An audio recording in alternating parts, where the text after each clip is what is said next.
आज 22 जनवरी और 22 जनवरी को no good morning, no good afternoon, no good evening, only जय श्री राम। ठीक है।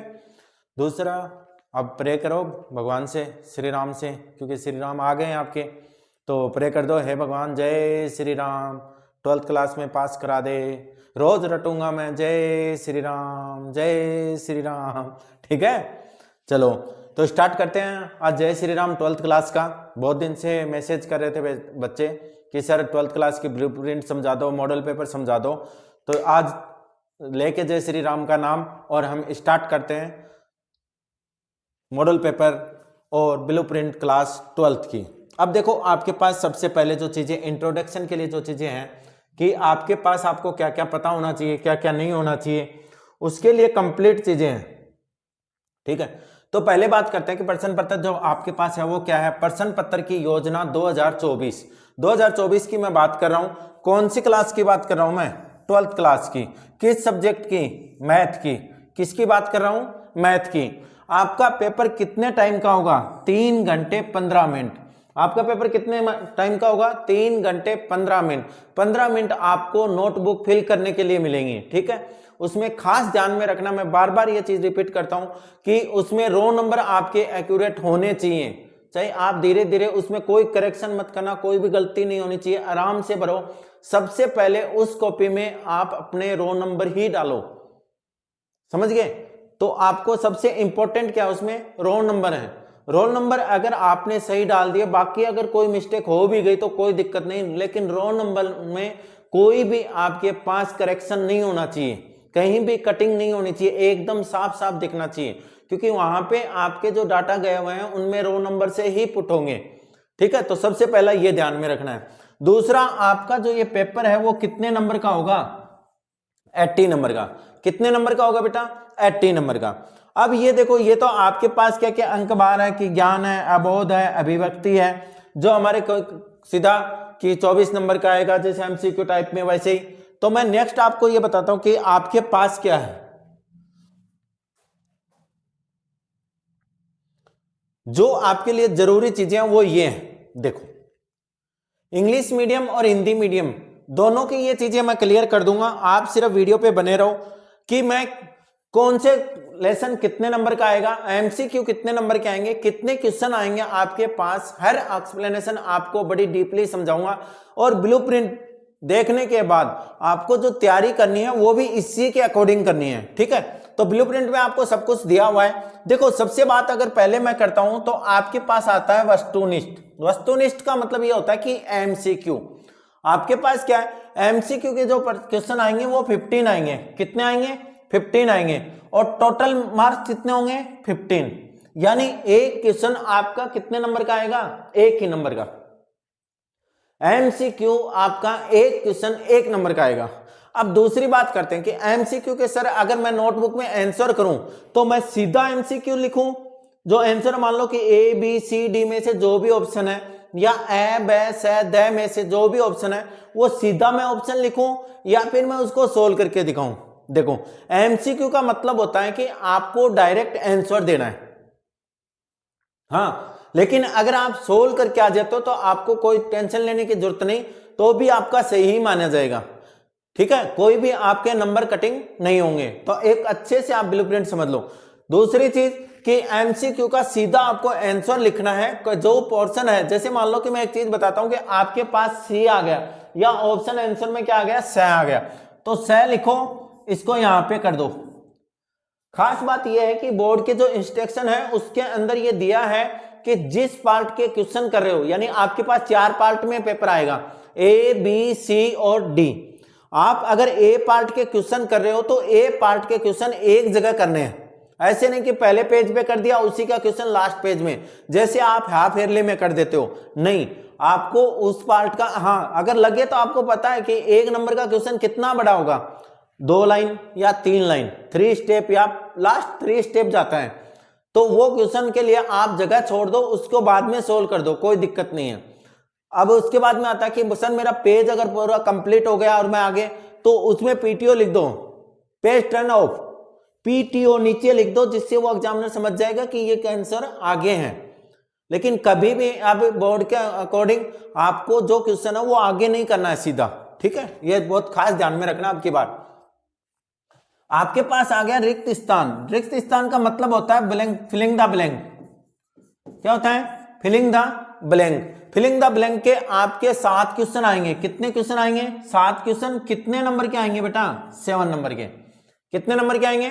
7 नंबर के। तो फिलिंग द ब्लैंक्स भी आपको सीधा डायरेक्ट, देखो मैं तो जहां तक मानूं, अगर आपकी स्पीड अच्छी है और आप पेपर कर रहे हो और आपको पता है कि आपकी स्पीड, सबको पता है, अगर आपकी स्पीड पता है तो मैं तो जहां तक ये मानता हूं कि उस क्वेश्चन को लिख के जहां पे ये फिलिंग द ब्लैंक्स होता है वहां पे ये लिख के ब्रैकेट लगा दो, आंसर लिख दो, तो कंप्लीट आंसर हो जाता है। लेकिन अगर आपने सिर्फ फिलिंग द ब्लैंक्स का आंसर दे दिया, मान लो दूसरे क्वेश्चन में आएंगे, फर्स्ट पार्ट है, तो आप यहाँ पे क्या है, फिलिंग द ब्लैंक्स का आंसर लिख दो सीधा, कोई दिक्कत नहीं है, ठीक है। लेकिन अगर उस क्वेश्चन को पूरा लिख के अगर उसमें फिलिंग द ब्लैंक्स दिखाते हो तो इससे जो एग्जामिनर होता है उसकी पॉजिटिविटी आती है आपकी कॉपी के, ठीक है, वो आपकी कॉपी को इंटरेक्टिव मानता है और जिससे आपको लास्ट तक जाते जब वो उस कॉपी को कंप्लीट चेक करेगा तो आपको कुछ ना कुछ फायदा ही होगा, प्लस में ही होंगे आपके नंबर।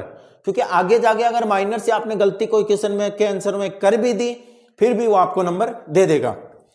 तो सबसे जरूरी है कि पहले फर्स्ट या सेकंड या थर्ड पेज में, 3 पेज में आप उसकी पॉजिटिविटी बनाओ उस कॉपी में। थर्ड देखो, अति लघुरात्मक यानी शॉर्ट आंसर। शॉर्ट वाले के आपके 10 क्वेश्चन आएंगे। कितने क्वेश्चन आएंगे? 10 क्वेश्चन। कितने नंबर के आएंगे बेटा? 10 नंबर के। लघुरात्मक देखो, ये तो वेरी शॉर्ट हो गए, ये क्या हो गया? शॉर्ट। शॉर्ट क्वेश्चन कितने आएंगे? 12। कितने नंबर का आएगा एक क्वेश्चन? 2 नंबर का। कितने नंबर के हो जाएंगे? 24 नंबर का। अब आपको दिखाता हूं कि पास होने का खेल क्या है। अच्छी परसेंटेज बनाने के लिए MCQ, filling the blanks, very shorts और शॉर्ट, जिसको अच्छी तैयारी नहीं है, जिसने नहीं की, तो वो इससे भी अच्छी परसेंटेज बना सकता है। कैसे? देखो आपके पास कितने नंबर का है? 15 नंबर। ये मैंने 15 लिख दिए। ये कितना है? 7। 15 और 7 कितने हो गए? 22। प्लस का 10 कितने हो गए? 32। कितने नंबर हो गए? 32 और 32 24 क्वेश्चन ये है नंबर, सॉरी, तो कितने हो गए? 6। कितने नंबर हो गए? 56। कितने नंबर हो गए? 56। आपके टोटल 56 हो गए। शॉर्ट आप बड़े नहीं भी पढ़ते हो तो 56 नंबर हो गए। 20 नंबर आपके इंटरनल जोड़ दो, कितने हो गए? 76 नंबर हो गए आपके पास। जिसने अभी तक तैयारी नहीं की वो मेरे इंपॉर्टेंट क्वेश्चंस में से कर ले, मैं पूरा एनसीईआरटी के बुक में से आपको लगवा दूंगा, तो वो कर ले। और उसके बाद में जो छोटे क्वेश्चन, शॉर्ट क्वेश्चन है, वो सारे कर लो। उसके बाद में आपकी तैयारी कंप्लीट है। आप 76 नहीं 96 पे जाओगे, ठीक है। तो आपके पास ये क्या है? देख लघुरात्मक, तो आपके पास ये कितने क्वेश्चन आएंगे? 4 क्वेश्चन आएंगे। कितने क्वेश्चन? 4 क्वेश्चन। एक क्वेश्चन कितने नंबर का होगा? 3 नंबर का। तो 4 क्वेश्चन कितने नंबर के हो गए? 12 नंबर के। कितने नंबर के? 12 number. Long question, long question कितने हैं आपके पास? 3 क्वेश्चन आएंगे। कितने नंबर के आएंगे? 4 नंबर का एक क्वेश्चन होगा, तो कितने नंबर के हो गए? 12 नंबर के। अब देखो बोर्ड के जो न्यू रूल आया है उस रूल के अकॉर्डिंग आपके पास इसमें हर क्वेश्चन में और यानी या में क्वेश्चन आएगा, चाहे 10th क्लास हो और चाहे 12th क्लास हो। किसमें आएगा? या और। यानी इसमें कितने क्वेश्चन आ रहे हैं आपके पास? 4 क्वेश्चन आ रहे हैं। इसमें कितने आ रहे हैं? 4 क्वेश्चन आ रहे हैं। तो 4 में और में भी कितने क्वेश्चन आएंगे? 4। यानी आपके पास 8 क्वेश्चन आएंगे। 8 क्वेश्चन में से आपको 4 क्वेश्चन करने हैं। 8 क्वेश्चन में से कितने करने हैं? 4 क्वेश्चन करने हैं, और में मिलेंगे, तो आपको टेंशन लेने की जरूरत ही नहीं है अपने इंपॉर्टेंट। दूसरा जो लॉन्ग टाइप क्वेश्चन है यानी निबंधात्मक क्वेश्चन है वो 3 क्वेश्चन है। कितने क्वेश्चन है? 3 क्वेश्चन। और में भी कितने आएंगे आपके पास? 3 क्वेश्चन आएंगे। कितने आएंगे बेटा? 3 क्वेश्चन। यानी 3 वैसे आएंगे और 3 ही किस में आएंगे? और में आएंगे। तो आपके पास कंप्लीट कितने हो जाएंगे? 6 क्वेश्चन। यानी 6 में से आपको 3 क्वेश्चन करने हैं, 8 में से आपको 4 क्वेश्चन करते हैं। अच्छा, बहुत अच्छा ऑप्शन है आपके पास। अब की बार ये जो पार्ट है वो सी पार्ट कहलाता है, ये पार्ट है वो डी पार्ट कहलाता है, ठीक है। और ये जो कंप्लीट है ये बी पार्ट कहलाएगा और ये क्या कहलाएगा? ए पार्ट।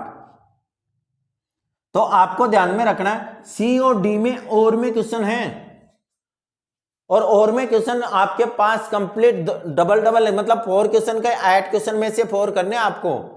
तो अभी तक भी जितने तैयारी नहीं की वो अभी भी कर सकता है, बहुत अच्छे। और दूसरा मेरे इंपॉर्टेंट जो मैंने क्वेश्चन इंपॉर्टेंट लगवाए हैं, मैं एनसीईआरटी लाइन टू लाइन लगवा दूंगा आपको।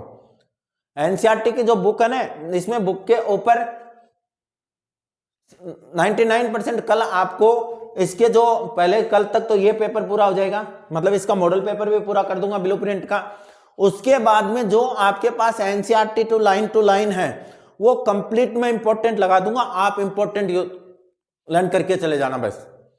एमसीक्यू मैंने बताया 56, अगर उसमें से आप कितने, इनमें से आपके टोटल अगर क्वेश्चन मान लो कि ये 4 आ रहे हैं तो 3 करते हो, और इसमें से 3 में से 2 करते हो, तो देखो ये हो गए 9 नंबर, और ये कितने हो गए 8 नंबर, कितने हो गए 17, यानी 76 प्लस 17, 7 और 8 9, 93 नंबर आ गए। कितने नंबर आ गए 93। जय श्री राम, बहुत अच्छा, ठीक है। तो चालू कर दो जय श्री राम। देखो 93 नंबर बन गए, और जो बेस है जिसने तैयारी नहीं की उसके लिए 93 बहुत अच्छे नंबर है। बाकी अगर पूरा आप मेरे इंपॉर्टेंट का कर जाओगे तो आपके 100 में से 100 है, क्योंकि इसीलिए इस चैनल का नाम है स्कोर 99 प्लस। भाई 99 में कुछ प्लस हो जाएगा तो कितने नंबर हो जाएंगे 100। चलो नेक्स्ट देखते हैं। देखो चैप्टर वाइज देखते हैं कि चैप्टर वाइज कौन सा कितने नंबर का है। ये देखो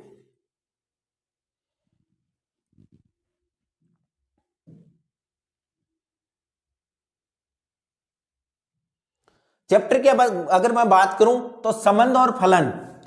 अब देखो हिंदी मीडियम और इंग्लिश मीडियम दोनों देख सकते हो। Relation and function, relation and function, relation and function कितने नंबर का है 3 नंबर का है। बेटा एनसीईआरटी की बुक के जो मैं इंपॉर्टेंट लगवाऊं वो इंपॉर्टेंट रट देना, वो इंपॉर्टेंट क्या करना है आपको रटने हैं। और जिसने अभी तैयारी नहीं की उसके लिए तो रामबाण है वो, ठीक है। तो आपके पास कितने नंबर का है 3 नंबर का। अब मेरे को पता है कि अगर 3 नंबर का ये क्वेश्चन है तो इसमें कितने छोटे क्वेश्चन ही बनते हैं, क्योंकि मेरे पास 1.1 और 1.2 दो ही बची हैं, और 2 में से भी आपके पास आगे के जो क्वेश्चन है ना वो तो कैंसिल समझो आप, आने दो। नेक्स्ट वीडियो जो आएगी उसमें देखना, इस मॉडल पेपर के बाद में वो वीडियो आएगी, आप इसको सब्सक्राइब करके रखो। मैं बताता हूं कि आपको तैयारी कहां से करनी है, करीम रिवीजन कहां पे मारना है। पढ़ तो आपने बहुत लिया, अब आपको क्या करना है रिवीजन मारना है, तो रिवीजन कहां से करना है, ठीक है। तो आपके पास क्या है relation and function. Relation and function कितने नंबर का है 3 नंबर का।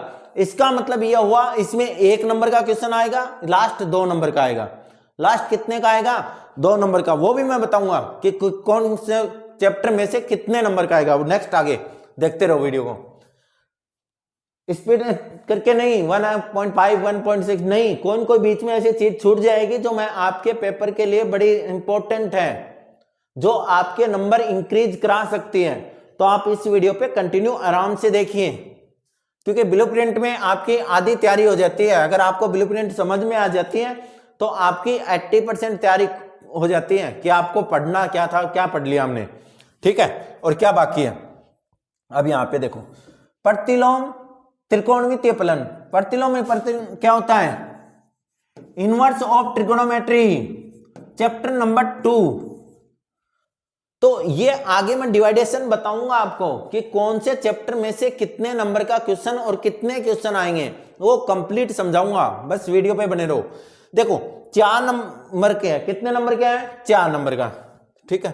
अवयव का मतलब होता है आपके पास मैट्रिक्स, मैट्रिक्स है ना, तीसरा चैप्टर है मैट्रिक्स। देखो कितने नंबर की है 5 नंबर की। भाई लकी ड्रॉ लग गया तुम्हारा, ये समझ लो मेरी तरफ से। तो आप लोगों का तो क्या लग गया समझ लो, लॉटरी लग गई। क्योंकि अगर ये 5 नंबर की है तो ये समझो कि मैट्रिक्स के 5 नंबर तो आपके गोली गेट हैं, कोई रोकने वाला ही नहीं है, सबसे सिंपल एक्सरसाइज है ये। तो कितने नंबर की है? 5 नंबर की। अब इसमें कोई बड़ा क्वेश्चन है तो वो भी है। तो साथ में मैंने कहा ना कि आप वीडियो पे नेक्स्ट वीडियो में पक्का है मॉडल पेपर कंप्लीट होते ही या इसके बीच में भी मैं डाल दूंगा एनसीईआरटी की जो इंपॉर्टेंट है, फिर इस सारे को एक करके जब भी आपको देखना पड़े कि आपको एक ही वीडियो में मिल जाएगी। ठीक है, अब देखो सारणिक डिटरमिनेंट, राइटिंग का कमाल है भाई मेरे। राइटिंग चाहे आप कुछ भी कहीं कितना भी पढ़ लेना, मेरे जैसी राइटिंग नहीं कर सकते आप, ये मेरी गारंटी है। देखो आपके पास कितने नंबर का है? 5 नंबर की। कितने नंबर का है चैप्टर? 5 नंबर का। 4 का चैप्टर कितने नंबर का है? 5 नंबर का। ये भी भाई आपकी लॉटरी का काम करता है। क्यों करता है? देखो रीजन बताऊंगा। रीजन क्या, आपके पास 4.2 इसमें कैंसिल हो गई। 4.2 जो एक्सरसाइज है जो थोड़ी हार्ड है सबसे, वो आपकी क्या हो गई? कैंसिल हो गई। अगर वो कैंसिल हो गई तो मेरे 5 पक्के हो गए। जिसने अभी तक तैयारी नहीं की हो तो उसका सिलेबस भी हो जाएगा और मेरे 5 नंबर पक्के हो गए, क्योंकि उसी में थोड़ा बच्चा क्या है कंफ्यूजन रहता है। बाकी इस चैनल पे अगर पढ़ लेते हो तो कंफ्यूजन वाली बातें नहीं है। अब देखो भाई 5 का चैप्टर है कंटिन्यूटी एंड डिफरेंटिबिलिटी। 5 का चैप्टर है। 5 का चैप्टर आपका 8 नंबर का है। कितने नंबर का है? 8 नंबर का।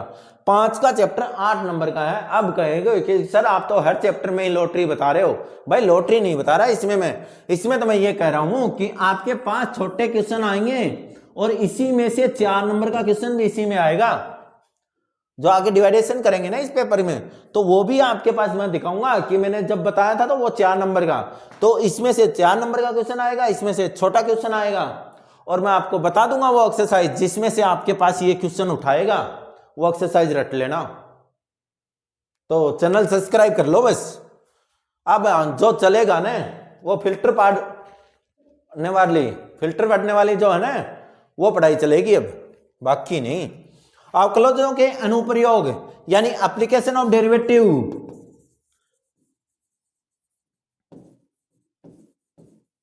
एप्लीकेशन ऑफ डेरिवेटिव कितने नंबर की है भाई? 6 नंबर की। लेकिन इसमें भी आपके पास श्री राम जी आ गए आपके। तो कैसे आ गए बताऊं? क्योंकि इसमें आपके पास जो भी क्वेश्चन है ना वो 2 नंबर का या 1 नंबर का है। इसमें से बड़ा क्वेश्चन नहीं आएगा, इसमें से बड़ा क्वेश्चन नहीं आएगा, सिर्फ छोटे क्वेश्चन आएंगे। या तो 1 नंबर का आएगा या 2 नंबर का आएगा। और जहां पे आपको इस एक्सरसाइज में प्रॉब्लम है वो प्रॉब्लम भी बताता हूं मैं कहां पे है। इस एक्सरसाइज की जो प्रॉब्लम है आपकी वो मैं बताता हूं कहां पे है आपकी। आपके पास जो एक तो एमएलई में, ठीक है, जो मैं इंपॉर्टेंट लगवाऊंगा इस इंपॉर्टेंट में देखना पक्का। सब्सक्राइब मत करो चाहे, लेकिन वीडियो जरूर देखना, क्योंकि अगर आपके फायदा हो गया और आपके नंबर अगर इंक्रीज हो गए मेरी वजह से, तो वो मेरा एक सब्सक्राइब ही है। ये नहीं कि सिर्फ सब्सक्राइब से ही मेरा सब कुछ है, नहीं। मेरा मोटो ये है कि बच्चे के नंबर इंक्रीज होने चाहिए, तो स्मार्ट स्टडी तो बहुत जरूरी है। चलो अब देखते, मैंने क्या बताया कि इसमें से कोई भी बड़ा नहीं है। तो आपके पास एक 6.5 है जिसमें बड़े क्वेश्चन है सिर्फ, ठीक है, बड़े क्वेश्चन है। और बड़े क्वेश्चन आपके 17-18 नंबर से स्टार्ट हो जाते हैं। वहां पे 17-18 से लेके 26 तक बड़े क्वेश्चन है। अब मैं एक बात और याद आ गई मेरे, वो बता देता हूं कि आपके पास जो एमसीक्यू क्वेश्चन है ना, उनको आज रात को सारे एमसी क्वेश्चन चैप्टर 1 से लेके चैप्टर 13 तक आप उतार के सोना अपनी रफ कॉपी में या फेयर कॉपी में। आप उन क्वेश्चनों को कंप्लीट उतार के उसके बाद में ही सोना। उसके बाद में जब मैं एनसीईआरटी की बुक में से लगवाऊं, क्योंकि एनसीईआरटी में से अगर एमसीक्यू आएगा तो आपका डिट्टो उसी में से उठाएगा, एक डिजिट भी चेंज नहीं होगा आरबीएसई में तो। और सीबीएसई में मैं बता देता हूं कि बाहर से इतने क्वेश्चन नहीं आएंगे, सिर्फ 1 या 2 क्वेश्चन ही होंगे, ठीक है। चलो अब बात करता हूं मैं इंटीग्रेशन। देखो भाई इस चैप्टर की तो कोई, बस ये समझ लो समाकलन यानी इंटीग्रल। इंटीग्रल में आपके पास सबसे बड़ी चैप्टर है, एक अकेला इंटीग्रल और एक बुक कंप्लीट हो जाती है जब इसको निकालते हो। इसमें लगभग 357 क्वेश्चन हैं। कितने क्वेश्चन हैं? 357 क्वेश्चन है इसमें, और 357 क्वेश्चन निकालते निकालते एक बुक कंप्लीट हो जाए। तो इसमें आपको क्या करना है, जो मैं इंपॉर्टेंट बताऊं वो निकालने हैं, जिससे आपका चैप्टर का पूरा कंप्लीट क्या हो जाएगा। और इसमें से भी 4 नंबर का क्वेश्चन भी आएगा और 3 नंबर का क्वेश्चन भी आएगा। तो आपको इसकी एमएलई निकालनी है बेटा। क्या निकालनी है इसकी? एमएलई 100% निकालनी है। एमएलई में से बड़ा क्वेश्चन आता है इसके, या 7.11 कौन सी चैप्टर है, 7.11 में भी क्वेश्चन आता है इसका। ठीक है, सब कुछ आपको क्लियर कर दूंगा मैं। अब देखो आपके पास नेक्स्ट दो है लॉटरी, इसको बोलते हैं भाई लॉटरी।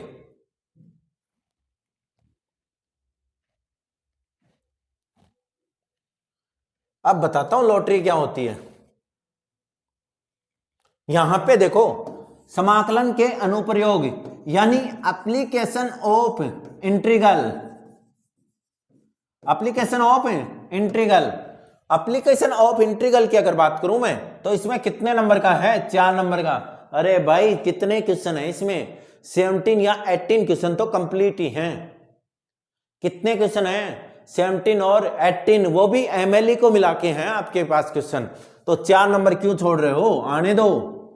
ठीक है, अब आती है जो बड़े क्वेश्चन लेके आती है, और जो इंटीग्रल के बाद में 7 के चैप्टर के बाद में अगर बड़ा चैप्टर बोला जाए तो सिर्फ 9 का चैप्टर है। ये क्या है, एप्लीकेशन ऑफ डेरिवेटिव। इसमें क्या है, 6 नंबर की है। ये कितने नंबर की है, 6 नंबर की। लेकिन इस 6 नंबर में से एक क्वेश्चन इसमें से 4 नंबर का आएगा, और एक एमसीक्यू क्वेश्चन आएगा। तो वो कहां से आएगा वो मैं बता देता हूं आपको। एमसीक्यू अगर वैसे करेगा तो वो 2 नंबर का भी आ सकता है, 1 नंबर का या 2 नंबर का। वो नंबर का जो डिवाइडेशन है वो नेक्स्ट है इसके आगे। लेकिन इसमें एक खास बात बताता हूं जो आपको रटनी है, वो आपको 9.1 रटनी है। या तो 1 नंबर दे के जाएगी या 2, यानी या तो घात पूछेगा या कोटि, या तो आपको डिग्री पूछेगा या आपको ऑर्डर पूछेगा। रट जाना इसको, 9.1 को रट जाना, क्योंकि उसमें से अगर क्वेश्चन है तो मेरे को चैनल पे कमेंट करके बता देना कि सर आपने झूठ बोल दिया। ये बात कभी नहीं होगा कि आपका 9.1 में से क्वेश्चन नहीं आएगा। चलो ये देखो एक सदिश, अगर आपको इस चैप्टरों में से अगर किसी चैप्टर में प्रॉब्लम हो ना तो मेरे को आप कमेंट्स में लिख सकते हो कि सर हमें यह चैप्टर करा दो। बेटा बेझिझक होके लिखो, आपको कंप्लीट वो चैप्टर करवाया जाएगा, ये नहीं कि नहीं करवाया जाएगा। अगर आपका भाई या बहन और 10th क्लास में भी हो तो 10th क्लास की मैथ का अगर कोई चैप्टर नहीं आता हो या साइंस का कोई चैप्टर नहीं आता हो तो वो भी आपके पास क्या रहेगा, कंप्लीट सॉल्यूशन दूंगा मैं उसका। क्योंकि साइंस का हम आपकी मैम करवाती है, जो आपके पास कंप्लीट जो चैप्टर की बात बोलोगे वो चैप्टर कंप्लीट कराया जाएगा। अगर आप फिजिक्स के न्यूमेरिकल की बात कराओगे तो फिजिक्स के न्यूमेरिकल भी आपको कंप्लीट करवाए जाएंगे। ठीक है, चलो बात करूं अगर सदिश वेक्टर है, किसकी, वेक्टर की। वेक्टर कितने नंबर का है बेटा, 7 नंबर का। कितने नंबर का है, 7 नंबर का। इसमें से बेटा ये लॉटरी वाइज समझो इसको, 7 नंबर को।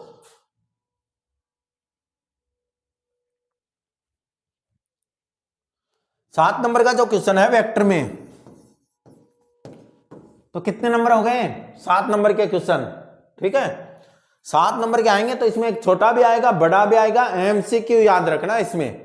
और एमसीक्यू की बात करूं उसमें लेमडा का वैल्यू जो निकालनी है वो क्वेश्चन रट लेना इसमें। बाकी जब बुक खोलूंगा, बुक के ऊपर जब समझाऊंगा, वीडियो डालूंगा, बुक की complete NCERT line to line के नाम से आएगा, वन शॉट के नाम से जो वीडियो आएगा उसमें आप देखना कि आपको कंप्लीट इंपॉर्टेंट लगवाऊंगा मैं बुक में। आप पेज अपने जब वो वीडियो देखो तो स्किप कर, नहीं सॉरी स्पीड में मत देखना कि भाई 1.5 कर लो 2, नहीं, सारी चीजें समझना। उसमें ट्रिक के द्वारा मैं बताऊंगा कि ये चीजें आपको निकालनी है, लर्न करनी है। ये देखो 3D बहुत छोटे सा चैप्टर है, कोई बड़ा चैप्टर नहीं है, लेकिन नंबर कितने का है, 9 नंबर का। कितने नंबर का है, 9 नंबर का।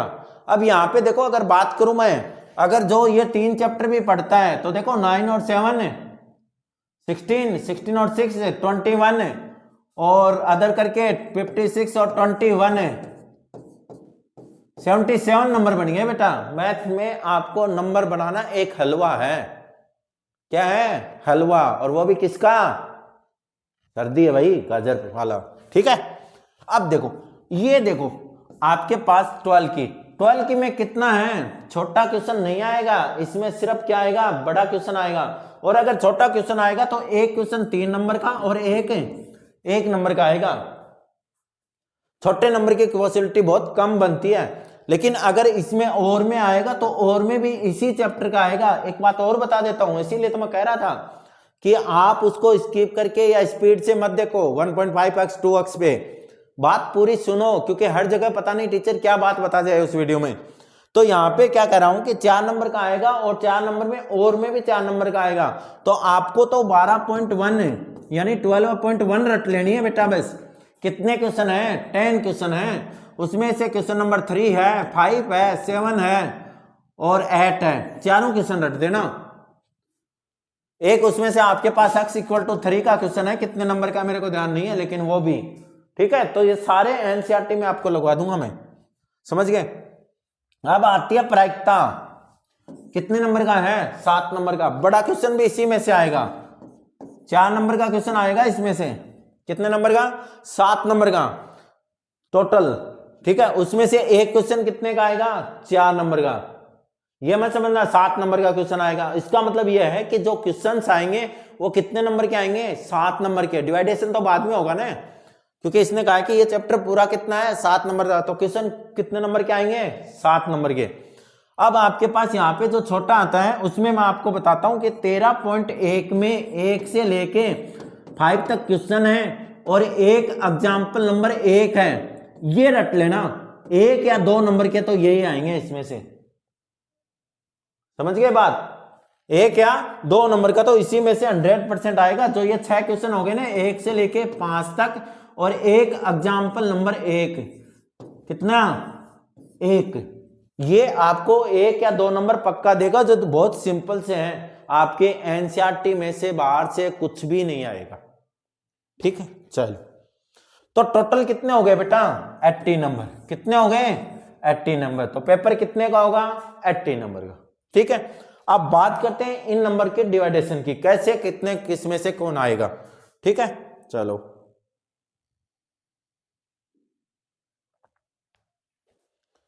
अब देखो प्रश्न पत्र ब्लूप्रिंट में आपके पास क्या है? विषय गणित का। देखो जो चैप्टर वाइज हैं, आज हम 22 जनवरी है, 22 जनवरी को बहुत कह रहे हैं जय श्री राम, जय श्री राम।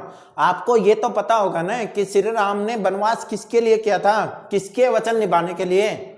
श्री राम जो वचन निभाने के लिए अपने बाप के जो थे ना, उनके वचनों को निभाने के लिए उन्होंने 14 साल तक वनवास काट दिया। आप तो एक रजाई में घुस के अपने माँ बाप के लिए 30 दिन नहीं काट रहे हो। शर्म करो थोड़ी, शर्म। ठीक है। तो जिस बंदे ने मतलब एक सिर्फ वचन निभाने के लिए 14 साल वनवास मतलब जंगल में काट दिए, आप तो रजाई में किताब लेके भाई 30 दिन नहीं काट पा रहे हो। उसके बाद में तो फ्री हो भाई, 3 महीने की छुट्टी हो जाएगी, दिवाली आ जाएगी 3 महीने की तुम्हारे भी। तो मैं बता रहा हूं कि अगर जय श्री राम करने से आपको नंबर नहीं, आपको नंबर आएंगे, आपको उनकी तरह वनवास काटना पड़ेगा। वो भी जब तक एग्जाम नहीं होती, तो 30 या 40 दिन का, जो आप चाहे रिजाई में घुस के काट लो, लेकिन काटो वो। ठीक है। लेकिन तुम्हारे कहां फर्क पड़ता है। अब देखो बात करता हूं मैं संबंध एवं फलन की। संबंध और फलन यानी वही रिलेशन एंड फंक्शन। रिलेशन और फंक्शन में आपको बता दे रहा हूं कि एमसीक्यू कितने नंबर का आएगा? एक क्वेश्चन आएगा और 1 नंबर का आएगा। हाँ भाई, जय श्री राम, जय श्री राम। जय। देखो मैं फिर ये बता रहा हूं कि आपको भी वनवास लास्ट में काटना ही पड़ेगा। चाहे 12th क्लास में काट लोगे तो बहुत अच्छी बात है। श्री राम ऐसे जय श्री राम नहीं हुए थे, तो आप भी ऐसे ही नहीं, जब तक 12th क्लास में अच्छे नंबर लाओगे तभी अपने माँ बाप के क्या कहलाओगे? जय श्री राम कहलाओगे। तो रजाई में घुस के, मेरे को पता है हाँ भाई बहुत सर्दी है, लेकिन मैं भी तो सर्दी में ही कर रहा हूं, मेरे को भी तो लग रही होगी। तो आप भी अपने माँ बाप के लिए इतना तो कर ही सकते हो बेटा। अरे भाई तुम्हें सर्दी में बाहर नहीं जाना, कमरे में हो आराम से, रजाई आराम से, कपड़े पहन के टेबल कुर्सी पे बैठ के आराम से, अगर 40-45 दिन दे दोगे तो आपने अगर 40-45 दिन अगर 10 से 12 घंटे अगर रोज वनवास काट लिया, तो मैं ये खुद कह रहा हूं कि आपके माँ बाप की खुशी उस दिन देख के आपकी दिवाली आ जाएगी जिस दिन आपका रिजल्ट आएगा, तब तक आपकी दिवाली नहीं है। चलो तो देखो आपके पास 1 नंबर का एक क्वेश्चन आएगा और 2 नंबर का एक क्वेश्चन आएगा। कितने नंबर हो गए? 3 नंबर। कितने क्वेश्चन? 2 नंबर। तो मैंने कहा ना कि आपको एनसीईआरटी की बुक, मेरा इंपॉर्टेंट जो वीडियो आ रहा है एनसीईआरटी लाइन टू लाइन, वो कंप्लीट देखना है और उस टाइम बुक लेके बैठना है। सबसे पहले वीडियो चलाने से पहले कंडीशन है कि आप उस बुक को लेके बैठोगे, ठीक है। अब देखो प्रतिलोम त्रिकोणमितीय फलन। प्रतिलोम त्रिकोणमितीय फलन क्या बताया था मैंने? Inverse of trigonometry function. Inverse of trigonometry function. उसमें देखो एमसीक्यू कितने आएगा? 1 नंबर का। कितने का? 1 नंबर का। फिलिंग द ब्लैंक्स 1 नंबर का, यानी रिक्त स्थान की पूर्ति 1 नंबर का। और दूसरा फिलिंग द ब्लैंक्स के 2 क्वेश्चन और 1 ही नंबर के। कितने क्वेश्चन हो गए? 4 क्वेश्चन। कितने नंबर के? 4 नंबर के। देखो 2 नंबर का 1 नंबर के कितने? 2 क्वेश्चन। 1 नंबर का 1 क्वेश्चन। 1 नंबर का 1 क्वेश्चन, यानी एक्सरसाइज 2 में से, चैप्टर 2 में से भी बड़ा क्वेश्चन नहीं आएगा। तो इसका मतलब किस में से आएगा? 2.1 रटो। 2.1 के एमसीक्यू रट लो। और जो एग्जाम्पल 2 या 3 एग्जाम्पल है, जैसे एक कोस का है 13 पाई अपॉन, एक टेन का है, एक साइन इनवर्स -13 अपॉन, और वो है पाई, तो वो क्वेश्चन आप रट लो। 2.1 तो आपको रटनी है। 2 नहीं भी आ रही है, कम में काम चल जाएगा। लेकिन मैं जब एनसीईआरटी लाइन टू लाइन पढ़ाऊंगा उसमें आपको बताऊंगा ये चीज कि आपको कौन से कितने नंबर का था और कितना पढ़ना चाहिए था, ठीक है। अब तीसरी बात करते हैं मैट्रिक्स की। देखो भाई लॉटरी है तो है, 5 नंबर की लॉटरी है, 1 नंबर का 1 आएगा, 3.1 में से आएगा। एमसीक्यू देख लेना सभी चैप्टर के। 2 नंबर का 1 क्वेश्चन आएगा और 2 नंबर का 1 क्वेश्चन आएगा। टोटल कितने क्वेश्चन है? 3 क्वेश्चन। कितने नंबर के आएंगे? 5 नंबर के, ठीक है। अब बात करता हूं मैं सारणिक की। कौन है ये? डिटरमिनेंट। अवयव कौन था? मैट्रिक्स। इंग्लिश मीडियम का भी साथ में बता दूंगा मैं, क्योंकि ये तो देखो ब्लूप्रिंट आती है वो तो हिंदी में ही आती है, इंग्लिश मीडियम में आती नहीं है। तो हिंदी वालों को मैं कन्वर्ट करके, सॉरी इंग्लिश मीडियम वालों के लिए कन्वर्ट करके मैं बोल दूंगा, तो वो आराम से समझ सकते हैं। फिर भी अगर कोई दिक्कत हो, कोई चीज समझ में नहीं आई, तो आप कमेंट्स में दे दो मेरे को। और वो चैप्टर जरूर लिखो मेरे को जो चैप्टर आपको नहीं आता और आप पढ़ के थक गए फिर भी नहीं आया। आएगा, कैसे नहीं आएगा? जय श्री राम, ठीक है। डिटरमिनेंट में आपके पास क्या है? 1 नंबर का 1 क्वेश्चन है और 2 नंबर क्वेश्चन है 1-1 नंबर के, यानी छोटे छोटे क्वेश्चन है। एमसीक्यू है, शॉर्ट है, और फिर दूसरा भी शॉर्ट 1। तो आपके पास कितने नंबर की है? ये भी 5 नंबर की। कितने क्वेश्चन आएंगे? 4 नंबर के, सॉरी 4 क्वेश्चन, ठीक है। तो 1 क्वेश्चन हो गया, 1 क्वेश्चन हो गया और 2, ठीक है। तो 4 क्वेश्चन हो गए ना। एक ये रहा, एक ये। देखो क्वेश्चन नंबर होते हैं, ये आपके नंबर होते हैं, ठीक है।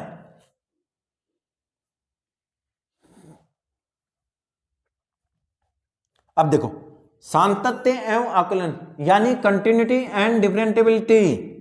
MCQ 1, blank the blanks 1, 2 number का 1, 2 नंबर के 2। क्या लॉटरी है भाई!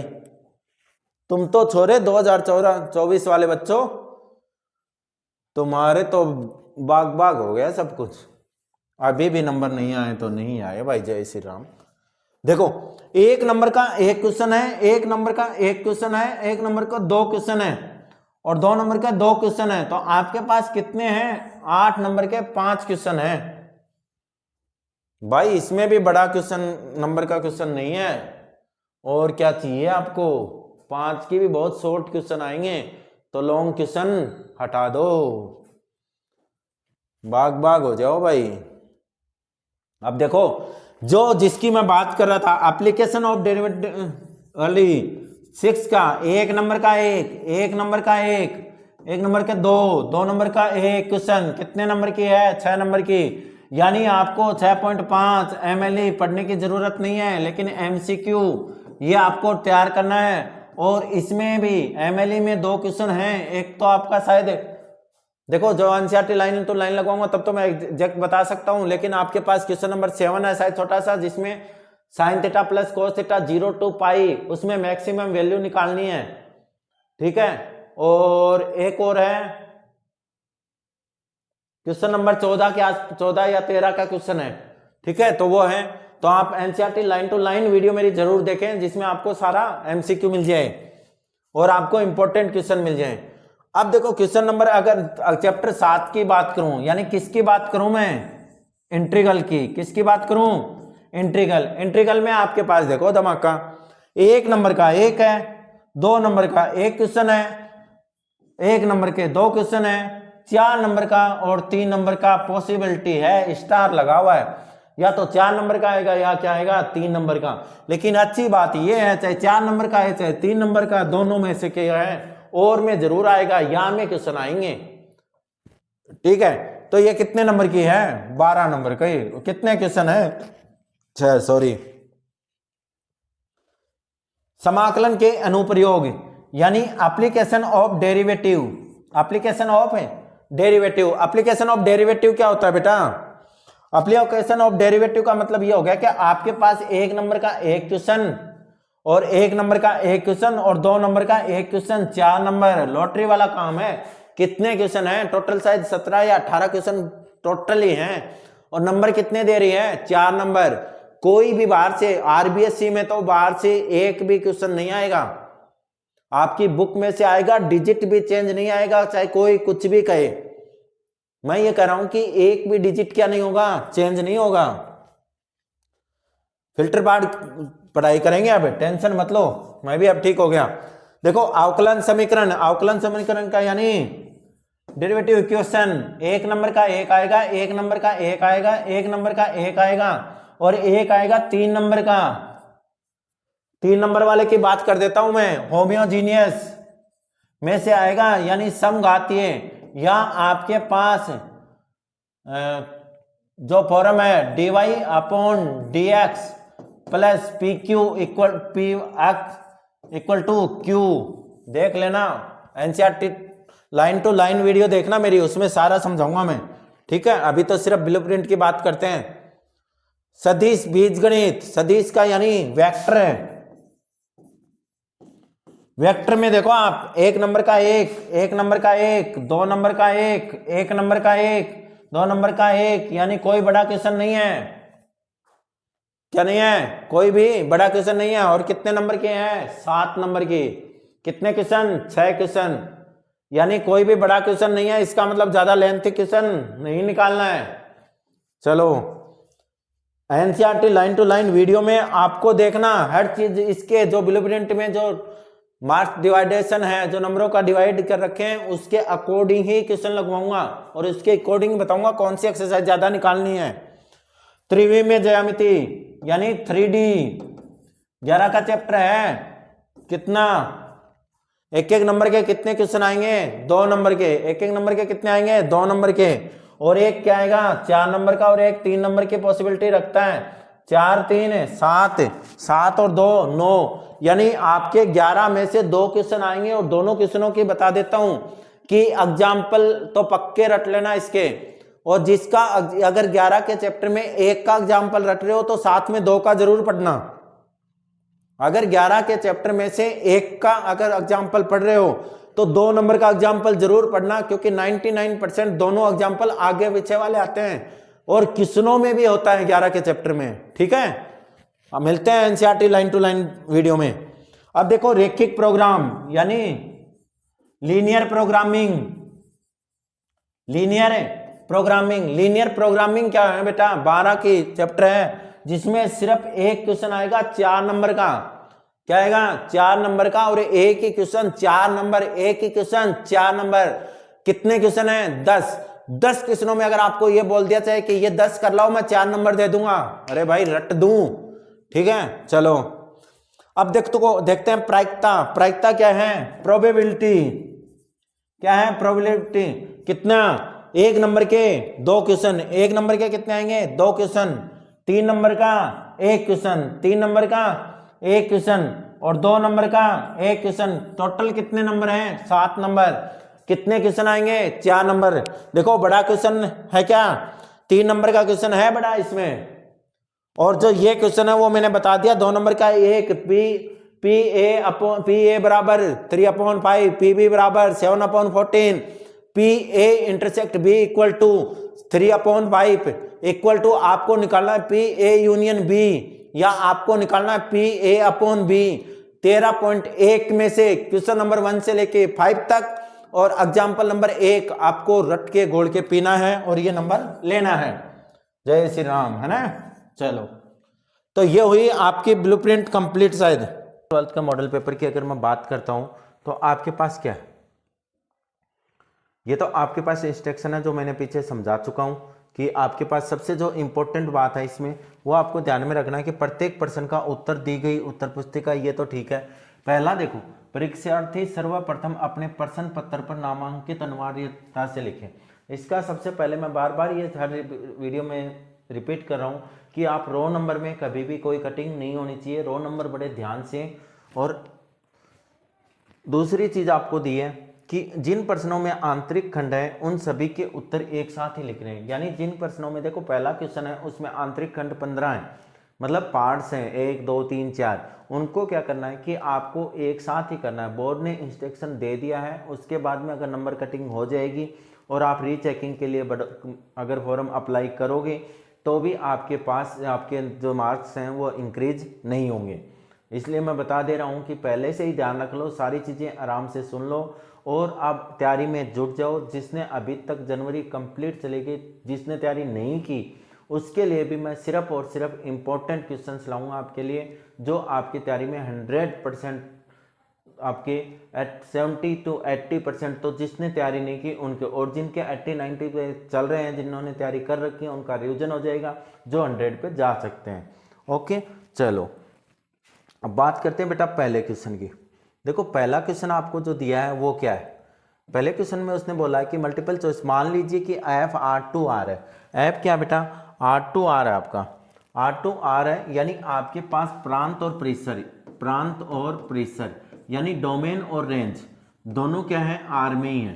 तो सबसे पहले तो मैं एक चीज आपको बता देता हूं कि 99% डोमेन और रेंज होती हैं तो आपके पास वो फंक्शन ऑन 1 और ऑन 2 दोनों होते हैं। क्या होते हैं? 1 और ऑन 2 दोनों होते हैं। तो यहाँ पे आपको फंक्शन क्या दिया उसने कि F x equal to x की क्यूब, उसने क्या दिया है? F x equal to x की क्यूब। अगर मेरे को 1 यानी एक की अगर देखना है, क्या देखना है? एक के फंक्शन अगर देखना है तो मेरे पास क्या होना चाहिए कि एफ x1 बराबर क्या होना चाहिए? F x2।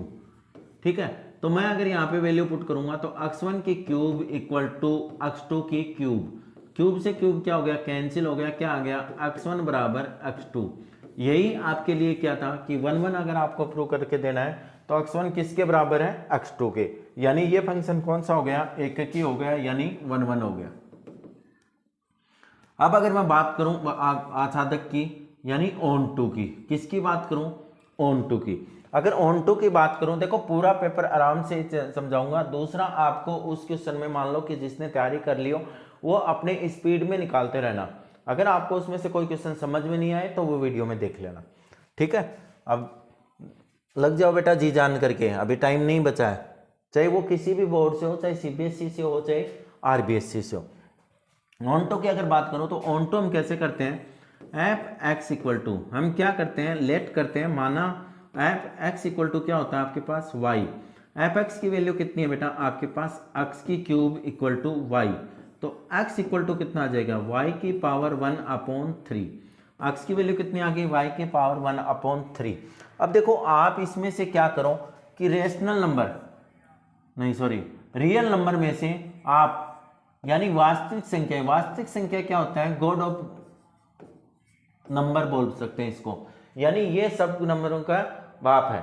तो इसमें हर नंबर होता है, ठीक है, ओनली छोड़ के क्या? Complex number. ये तो आपके पास अगर यहाँ पे आप मान लो कि कोई भी रियल नंबर रखोगे तो आपके पास, क्योंकि इसमें पावर के भी होते हैं, प्लस के भी होते हैं, माइनस के भी होते हैं, डिवाइड के भी होते हैं, सब नंबर होते हैं। तो इसका मतलब आपके पास क्या रहेगा कि वो रियल नंबर ही आएगा। तो आप देखो यहाँ पे कि आपके पास प्रांत इक्वल टू किसके आ रहा है, परिसर के। प्रांत किसके इक्वल आ रहा है, परिसर के। यानी आपके पास जो डोमेन है, आपके पास क्या है, डोमेन है, वो किसके इक्वल आ रहा है, रेंज के इक्वल। किसके इक्वल आ रहा है, रेंज के इक्वल। लास्ट वाली वीडियो में थोड़ा वो नहीं हुआ था, इस वीडियो में कंप्लीट आपके पास सॉल्यूशन हो जाएगा लगभग। तो अब सेकंड क्वेश्चन की अगर मैं बात करूं, सेकंड क्वेश्चन में आपके पास क्या है, तो ऑप्शन क्या हो गया, एफ इज 1 1 ऑन 2। क्या हो गया, एफ इज 1 1 ऑन 2, यानी फलन क्या है, एक की आच्छादक है। अब क्वेश्चन नंबर 2 की अगर हम बात करें तो क्वेश्चन नंबर 2 क्या कहता है। देखो क्वेश्चन नंबर 2 भी बहुत अच्छा क्वेश्चन है और इंपॉर्टेंट क्वेश्चन में आता है। इसने क्या दे रखा है आपको, इसने कहा है कि sine pi upon 3 minus sine inverse -1 upon 2। मेरे को पता है कि साइन में माइनस अगर हो तो वो बाहर आ जाता है। किस किस में बाहर नहीं आता, कोस में, सेक में और कोट इनवर्स में। किस में बाहर नहीं आता, कोट में। अगर नॉर्मल हो, इनवर्स में नहीं हो तो कोट में भी बाहर आ जाता है, लेकिन कोट इनवर्स में कभी भी क्या नहीं आता, बाहर नहीं आता। और जिसमें बाहर नहीं आता उसको हम पाई में से माइनस करते हैं। चलो वो आगे देखेंगे, क्वेश्चन आएगा। तो देखो साइन का साइन कोई कोई तो क्वेश्चन आ जाएगा, पाई अपॉन 3, ये मेरे पास क्या हो गया, प्लस साइन इनवर्स 1 अपॉन 2। क्या आ गया, साइन इनवर्स 1 अपॉन 2। साइन का साइन बेटा, पाई अपॉन 3 का पाई अपॉन 3, 1 अपॉन 2। 1 अपॉन 2 कितने डिग्री की वैल्यू है, 30 डिग्री। 30 कितना, 6। तो आपके पास क्या बन गया, साइन का साइन, यहाँ पे क्या आ गया, 6 आ गया। ये क्या बनेगा, एलसीएम ले लिया मैंने, 2 पाई प्लस का पाई, 2 पाई प्लस का पाई अपॉन में 6। तो आपके पास बन गया बेटा ये साइन 3 पाई अपॉन में 6। 3 1 जा 3, 3 2 जा 6, यानी साइन पाई बाई 2। और साइन पाई बाई 2 की वैल्यू होती है 1। कितनी होती है, 1।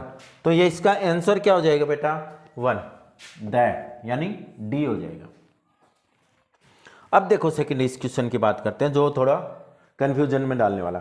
देखो आपको क्या कहा है कि आपके पास मान लीजिए कि x, y, z और w तथा p क्रमशः 2n n और ये कोटियां हैं। क्या है, कोटियां हैं आपके पास। यदि n बराबर p तो अवयव 7x माइनस 5z। देखो इसने कहा है कि 7x माइनस का 5z। क्या कहा है, 7x माइनस का 5z। देखो आपके पास ये कोटि, x की कोटि कौन सी है, ये है। y की कोटि कौन सी है, ये है। z की कोटि कौन सी है, ये है। और w की कोटि कौन सी है, ये। और यही है ना। अब यहाँ पे देखो आपको जो देखना है, अक्ष की कोटि क्या है, तो मैं एक बार लिखता हूं समझाने के लिए। अक्ष की कोटि क्या है, 2 इंटू एन, 2 इंटू एन। फिर आ गया मेरे पास 5।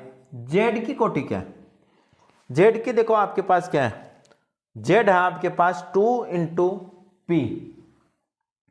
जेड है 2 इंटू पी। अब ये क्या कह रहा है कि n और p एक दूसरे के क्या है, इक्वल है। n और p क्या है बेटा, एक दूसरे के इक्वल है। अगर इक्वल है तो मेरे पास क्या हो जाएगा, 2 इंटू एन, 2 इंटू एन। दूसरा इसमें बन जाएगा 2 इंटू पी, 2 इंटू पी। क्या बनेगा, 2 इंटू एन और 2 इंटू पी। ऑप्शन में देखते हैं कि हमारे पास इसमें से कौन सा है। देखो p इंटू 2 नहीं है, नहीं है। 2 इंटू एन, 2 इंटू एन, यानी 2 इंटू एन सही है आपका। n इंटू 3 भी नहीं है और p इंटू एन भी नहीं है। तो कौन सा ऑप्शन सही हो गया, 2 इंटू एन। ये आपका आंसर है क्वेश्चन नंबर फर्स्ट का, थर्ड पार्ट का। अच्छे से समझ लेना, वहां पर भी ध्यान रखना है इसका।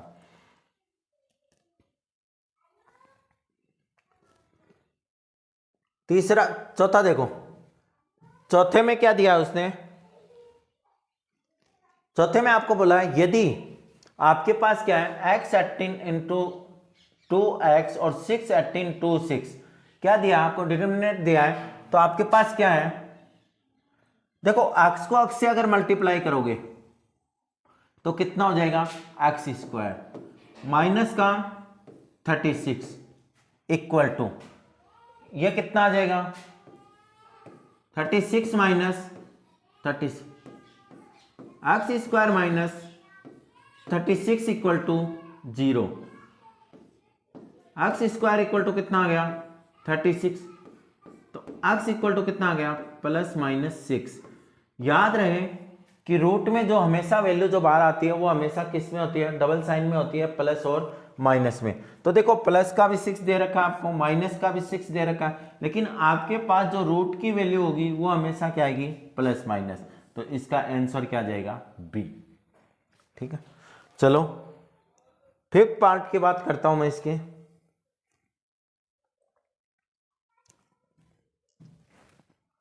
फिफ्थ में क्या दिया है, फिफ्थ ने इसने कहा कि कोई फंक्शन है आपके पास, मैं लेट कर लेता हूं, मान लेता हूं y equal to cosine x, क्या दिया है कोसाइन एक्स। ठीक है, इसका क्या करना है अवकलज करना है, यानी आपको डेरिवेटिव करना है। क्या करना है डेरिवेटिव करना है। तो x की रिस्पेक्ट में अगर डेरिवेटिव करोगे तो आपके पास क्या आएगा dy/dx, क्या आ जाएगा dy/dx। अब देखो अंदर घुसते जाओ तो कोस का करोगे तो क्या आएगा माइनस का साइन एक्स। देखो ये किसका किया आपने, सिर्फ कोस का किया है, इसके थीटा में कौन था साइन एक्स था, तो माइनस का साइन और साइन एक्स। अब अगर साइन एक्स का करूं तो मेरे पास क्या आएगा कोस एक्स। तो आपको रीअरेंज अगर करता हूं मैं इसको तो माइनस का कोस एक्स साइन, और ये क्या हो जाएगा साइन एक्स, क्या आ जाएगा साइन एक्स, यानी इसका ऑप्शन डी सही है। कौन सा सही है डी। अब देखो ऑप्शन देखते हैं सिक्स्थ ऑप्शन में क्या कह रहा है कि कोई सर्कल है जिसकी रेडियस कितनी है r equal to 6 centimetre, radius कितनी है r equal to 6 centimetre given the respective to the radius at. ठीक है, तो आपको क्या करना है एरिया। अगर एरिया की बात करूं, सर्कल का एरिया क्या होता है बेटा, सर्कल का एरिया होता है पाई आर स्क्वायर। ये 6.1 में से क्वेश्चन है, तो आपको ध्यान में रखना है। देखो वो किसकी रिस्पेक्ट में परिवर्तन हो रहा है आर की, यहां पे देखो respect with its radius, radius के रिस्पेक्ट में हो रहा है। अगर रेडियस नहीं दिया हो तो किसकी रिस्पेक्ट में करना, आपको किसके सापेक्ष करना है टी के सापेक्ष करना है। लेकिन यहां पे खुद वो कह रहा है, क्वेश्चन देखो क्या दे रखा है इंग्लिश मीडियम में, the rate of the change of the area of a circle with respect its radius r at the r equal to 6 centimetre is, मतलब with respect to radius. Question किसकी respect में बोल रहा है radius की respect में, तो radius की रिस्पेक्ट में बोल रहा है, तो derivative with respect to r क्या करेंगे derivative with respect to r. अगर derivative with respect to r करेंगे तो d a upon d r equal to 2 pi r. R की वैल्यू कितनी है 6 सेंटीमीटर है, तो आर की वैल्यू रख दो 2 पाई इंटू 6 कितना आ जाएगा 12 पाई, कितना आ जाएगा 12 पाई। ये आपका ऑप्शन बी सही है। कौन सा सही है बी। नेक्स्ट देखते हैं, अच्छे से समझ लेना। और इस टाइप के क्वेश्चन मैं जो आगे वीडियो डालूंगा इंपॉर्टेंट की, उनमें सारी वीडियो डालूंगा मैं, 10th क्लास की भी आएंगी और किसकी 12th क्लास की भी आएंगी, दोनों क्लासें डालेंगे। ठीक है, बस अब यही है इंपॉर्टेंट ही चलेगा। बाकी फिर भी अगर किसी को कोई चैप्टर में दिक्कत हो तो मेरे को बोल सकता है, नो प्रॉब्लम। ठीक है, अब देखो i इक्वल टू क्या दिया आपको इस क्वेश्चन में, i equal to integration log x और dx। क्या दिया है i equal to integration log x और dx। अगर आपको ये दिया तो इंटीग्रेशन करोगे तो देखो log x क्या है i लेट से हो जाएगा, किससे i लेट से, इंपॉर्टेंट लगा लो। और जो मेरे पास जो बच्चे पढ़े हैं उनको जो इंपॉर्टेंट कॉपी डलवा रखी है उस कॉपी में इस क्वेश्चन को उतार लेना। तो देखो फर्स्ट इंटू तो सेकंड किसको ले लेंगे हम 1 को, तो ये तो हो गया हमारे पास सेकंड और ये हो गया हमारे पास फर्स्ट। अब बात करते हैं i इक्वल टू क्या आ जाएगा फर्स्ट log x, फर्स्ट क्या आ गया log x। ठीक है, सेकंड का क्या करना आपको, सेकंड का आपको क्या करना है इंटीग्रेशन। इंटीग्रेशन करोगे 1 का तो कितना आ जाएगा x, क्या आ गया x माइनस इंटीग्रेशन का साइन। फर्स्ट का क्या होता है डेरिवेटिव, यानी पहले का क्या होता है अवकलन, log x का हो गया 1 अपॉन x। सेकंड का क्या करना है इंटीग्रेशन यानी समाकलन करना है, तो इसका समाकलन हो जाएगा x और dx। अक्स से अक्स क्या हो गया, कैंसिल हो गया, अक्स से अक्स क्या हो गया, कैंसिल हो गया। तो i इक्वल टू क्या आ जाएगा, i equal to x log x minus का, इसका अगर 1 का फिर समाकलन करूंगा, इंटीग्रेशन करूंगा तो क्या आ जाएगा, x प्लस का c। तो i इक्वल टू आपके पास आ गया, x क्या आ गया बेटा, कॉमन आ गया, क्या आ जाएगा, log x माइनस का 1 प्लस का c, log x minus 1 plus का c। ये आपका हो गया क्वेश्चन नंबर फर्स्ट का 7 पार्ट। अब देखो 8th पार्ट की बात करता हूं, वेरी इंपॉर्टेंट क्वेश्चन है और 100% इस एक्सरसाइज पता ही चल गया होगा, जो इस चैनल पे पढ़े हैं उनको तो पता ही है कि ये कौन सी एक्सरसाइज में से बेटा, ये आपका एक्सरसाइज 9.1 से, और 9.1 से 100% आपका एक क्वेश्चन आता है। 9.1 में से क्या है, 100% आपका एक क्वेश्चन आता है और 1 नंबर का आता है, चाहे ऑर्डर पूछ ले चाहे आपको पावर पूछ ले, डिग्री पूछ ले, ठीक है। तो यहाँ पे देखो, अब आपको जो दे रखा है, यहाँ पे देखो उसने दिया है कि √1 प्लस dy अपॉन dx का होल स्क्वायर का रूट। तो इसको मैं क्या लिख सकता हूँ, देखो मेरे पास क्या आएगा, इसको अगर मैं सोल्व करूं तो मेरे पास आ जाएगा dy अपॉन dx का होल स्क्वायर, और इसकी कंप्लीट की पावर क्या लगा सकता हूं, 1/2 इक्वल टू, ये क्या है, ये है आपके पास a into d square y upon d x square की पावर 1/3। अब देखो 1/3 1/2, ये तो मेरे पास ऑप्शन में भी नहीं है। अगर मैं वैसे करूं, अगर मेरे पास सीधा होता है तो मैं कर सकता था इसको, क्योंकि जिसका ज्यादा बार अवकलन हुआ हो उसके ऊपर जो घात लगे हो, पावर लगे हो, वही उसकी क्या होती है, घात होती है।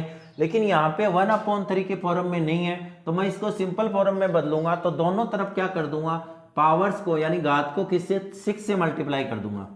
तो मेरे पास आ जाएगा dy अपॉन dx का होल स्क्वायर, ऊपर क्या आएगा बेटा 1/2 इंटू 6 इक्वल टू a की पावर 6, और ये क्या आ जाएगा, ये तो बाहर ही रह जाएगा, इसको भी लग जाएगा d square y upon d x square की पावर 1/3 इंटू 6, 3 2 जा 6 और 2 3 जा 6।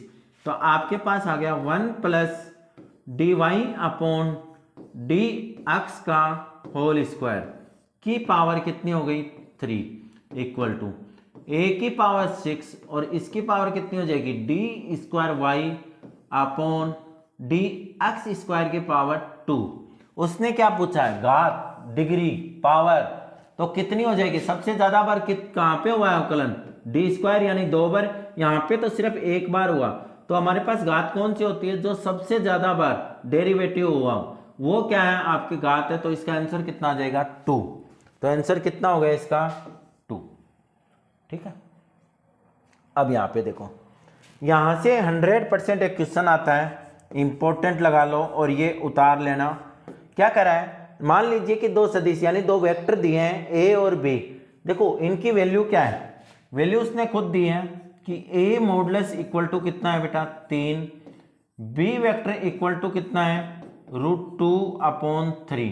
कह रहा है कि a क्रॉस b एक यूनिट वेक्टर है, क्या है, मात्रक सदिश यानी क्या है, यूनिट वेक्टर है। यूनिट वेक्टर अगर है तो आपके पास क्या हो गया, a vector cross b vector equal to कितना आ जाएगा 1, a vector cross b vector equal to कितना आ गया 1। वैल्यू पुट करता हूं मैं, a vector cross b vector equal to modulus का a वेक्टर, मॉडुलस का b वेक्टर और साइन थीटा, और क्या है sine theta.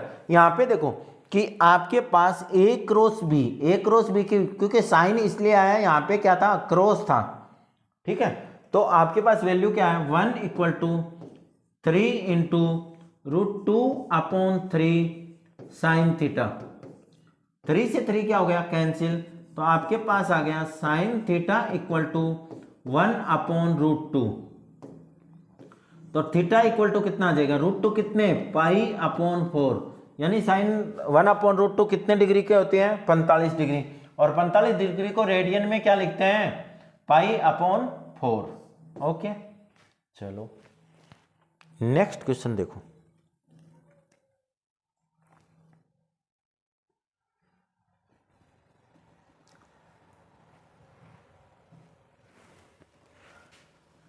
Very important question है, वेरी इंपॉर्टेंट क्वेश्चन है। चलो करो, देखें किसका क्या आ रहा है। देखो इसमें ध्यान में रखना कि आपको जो नंबर दिया है वो आप आंसर निकालोगे तो आपको लगेगा बहुत हलवा क्वेश्चन है, लेकिन ये इतना हलवा क्वेश्चन नहीं है। इसमें कुछ, क्योंकि एग्जामिनर आपको फ्री के नंबर नहीं देगा, भूल जाओ आप। चलो करो फटाफट रिप्लाई करो। जिसको ये क्वेश्चन आता हो वो भी रिप्लाई करे, जिसको ये क्वेश्चन नहीं आता हो और समझ में आ गया वो भी कमेंट करे, ठीक है। अब यहां पे देखो x प्लस 1/2 क्या है, x प्लस 1/2। यहां पे आपको क्या बताया था कि अगर कोई भी लाइन हो और दिक् अनुपात यानी direction cosine, sorry direction ratio of A line आपको दे है, तो आपको अगर क्या निकालना, डायरेक्शन अनुपात रेशो निकालना है। तो डायरेक्शन रेशो क्या होते हैं आपके पास, ए बी और सी, नीचे वाले ए बी और सी। लेकिन यहाँ पे एक अलग बात है, इसको इंपॉर्टेंट रखना, इस क्वेश्चन को 2-3 बार निकाल के जाना एग्जाम से पहले, जो इंपॉर्टेंट की कॉपी है उसमें नहीं उतार लेना। यहाँ पे देखो मेरे को y का गुणांक क्या होना चाहिए, कोफिशिएंट क्या होना चाहिए, 1 होना चाहिए, और x y और z की वैल्यू हमेशा पॉजिटिव होनी चाहिए। तो यहाँ पे देखो क्या है, नेगेटिव है। तो इसकी जो इक्वेशन बनेगी वो क्या बन जाएगी, देखो x plus 1/2 equal to 2 common आ गया तो क्या आ गया, y माइनस 2 अपॉन 4/2, या आपने यहाँ पे 2 कॉमन ले लिया, अपॉन में क्या है 4 इक्वल टू z माइनस 3 में -3, 2 1 जा 2, 2 2 जा 4। तो आपके पास आ गया x plus 1/2 equal to y minus 1/2 equal to z minus 3 में -3। तो आपके पास दिक् अनुपात क्या आ गया, a की वैल्यू ये है, b की वैल्यू ये है, c की ये। तो आपके पास दिक् अनुपात हो जाएंगे 2 2 और -3, 2 2 और -3। इसका मतलब आपका आंसर हो जाएगा डी। याद रखना, वहां पे धोखा मत खा जाना एग्जाम में, एकदम इंपॉर्टेंट है, उतार के रख लेना, ठीक। चलो नेक्स्ट देखो, नेक्स्ट क्या कह रहा है, देखें x प्लस 1/2 y माइनस 2 और z ये हो गया मध्य कोण। अगर कोण की बात, एंगल की बात करें तो कोस थीटा, कोस थीटा क्या होता है, a1 a2 plus b1 b2 plus c1 c2 upon root a1 square plus b1 square plus c1 square, root का root a2 square plus b2 square plus c2 square. ये आपके पास complete इसका formula है। अगर ये फॉर्मूला है तो मेरे पास वैल्यू किसकी चाहिए, मेरे को a1 a2 की चाहिए, b1 b2 की चाहिए और c1 c2 की वैल्यू चाहिए।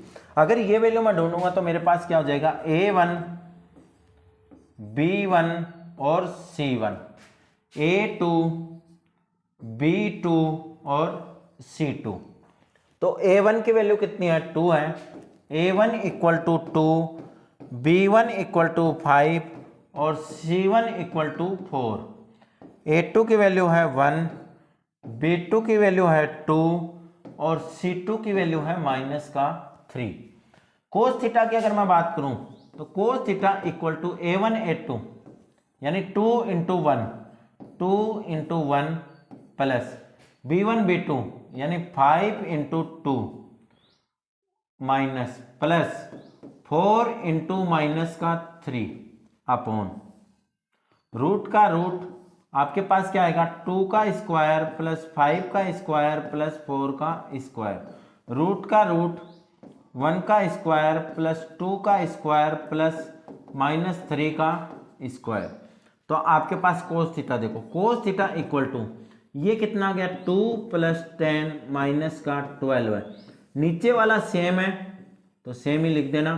देखो 12 प्लस का है और 12 माइनस का है तो कितना आ गया, 0, और 0 को किसी से भी डिवाइड कर लो कितना आएगा, 0 ही आएगा। कोस थीटा में 0 कितने डिग्री की वैल्यू होती है, 90 डिग्री। कितने डिग्री, 90 डिग्री। ये डिग्री में हो गया और ये किस में हो गया, रेडियन में। तो आपका इसका आंसर आ जाएगा द, यानी डी। ठीक है, चलो नेक्स्ट देखें।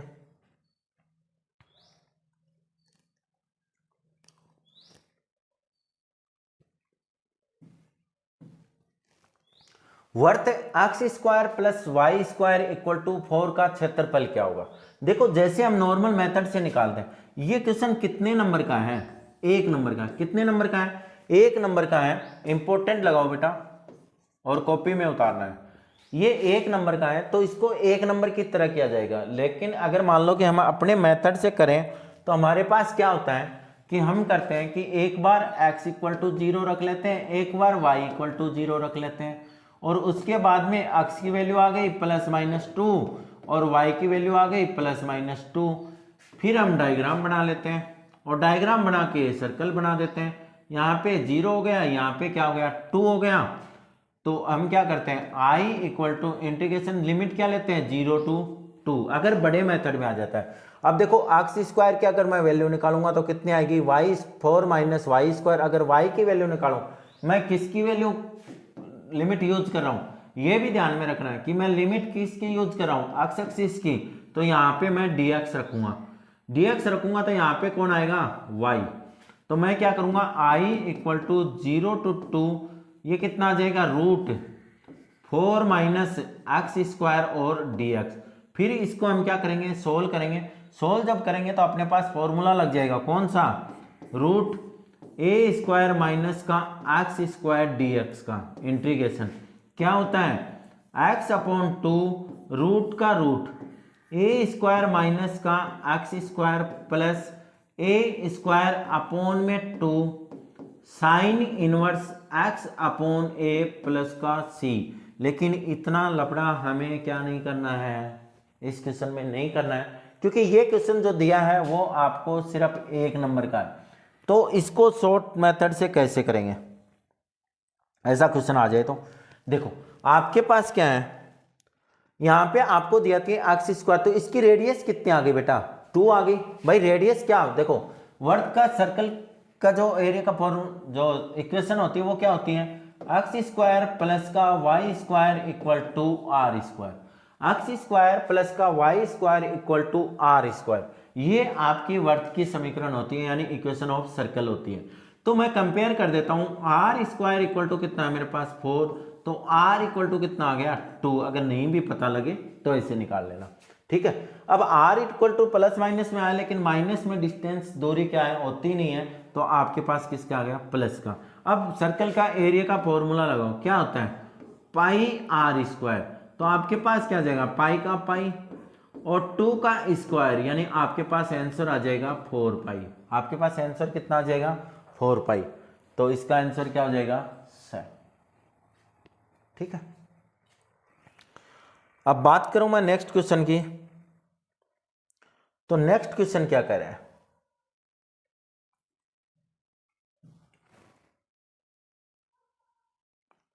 देखो वक्र है Y square equal to 4x। देखो एक तरह से तो ये क्या है कि पैराबोला यानी परवलय है। परवलय हमारे सिलेबस में कैंसिल हो गया, परवलय हमारे सिलेबस में क्या हो गया कैंसिल हो गया।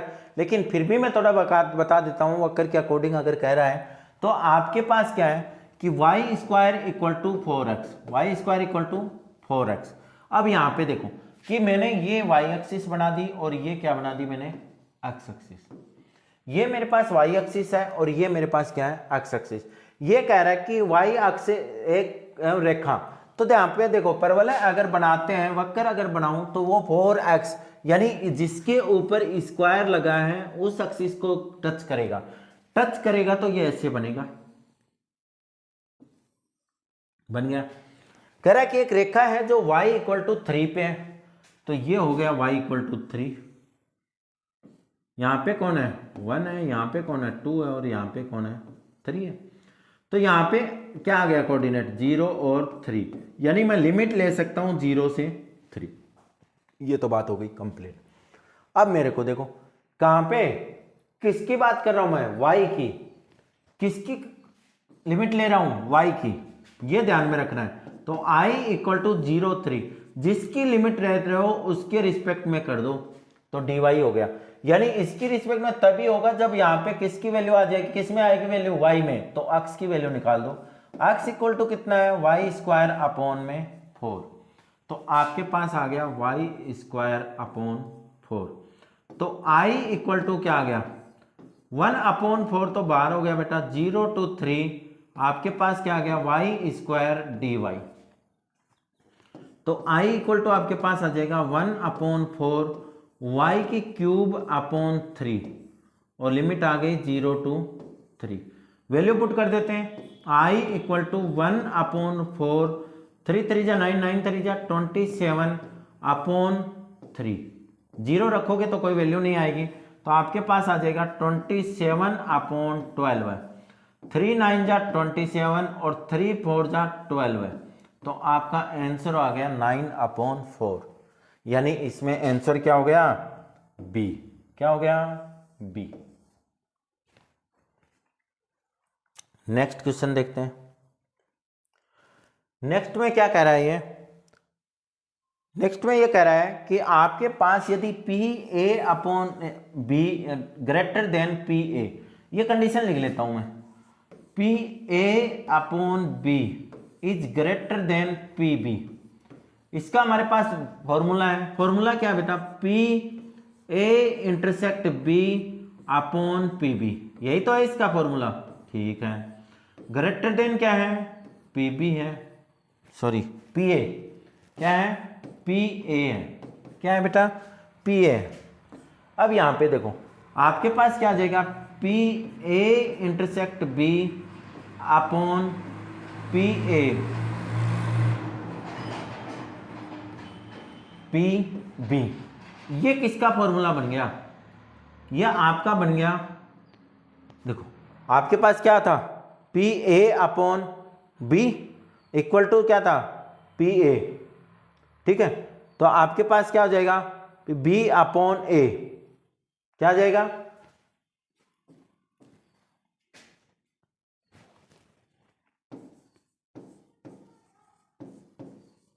Is greater than p b, क्या आ जाएगा, पी बी।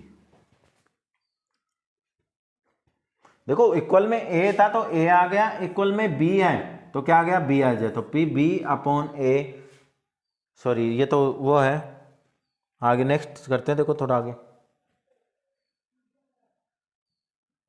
ये रहा, ठीक है, ये ऑप्शन हो जाएगा उसमें। ठीक, चलो अब यहां पे बात करूं अगर मैं इस ऑप्शन की, क्वेश्चन में, तो क्वेश्चन में क्या दिया आपको, उसने कहा है कि पी ए बराबर, पी ए बराबर क्या है आपके पास 1/2, पी बी की अगर बात करूं तो कितना है 0। बड़ा सिंपल सा क्वेश्चन है, तो मेरे को निकालना है p a upon b. P a upon b अगर मैं निकालूं तो मेरे पास क्या होगा, पी ए intersect b upon p b. ठीक है, अब मेरे पास पी ए इंटरसेक्ट बी की वैल्यू क्या आएगी, p A intersect B equal to 0, क्योंकि इसमें से कुछ भी कॉमन नहीं आएगा, इसमें से कुछ भी कॉमन नहीं आएगा। देखो आ रहा है क्या, नहीं आ रहा ना, तो आपके पास क्या हो जाएगा 0/0, यानी कितना आ जाएगा आंसर 0। आंसर क्या आ जाएगा 0। अब देखो 2 के क्वेश्चन फर्स्ट पार्ट में क्या दिया, tan इनवर्स √3,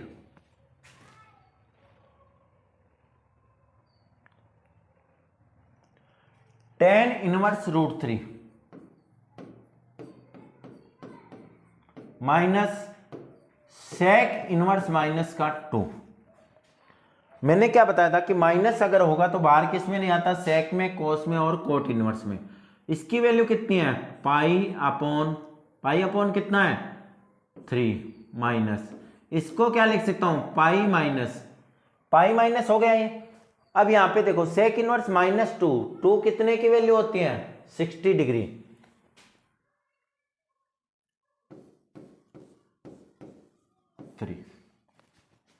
ठीक है, तो क्या आ जाएगा π/3 माइनस पाई और प्लस का π/3, π/3 कितना हो गया 2π/3 माइनस का पाई, तो आपके पास आ गया 2 पाई माइनस का 3 पाई अपॉन में 3, यानी आपके पास आ गया माइनस का पाई अपॉन 3, माइनस का पाई अपॉन 3।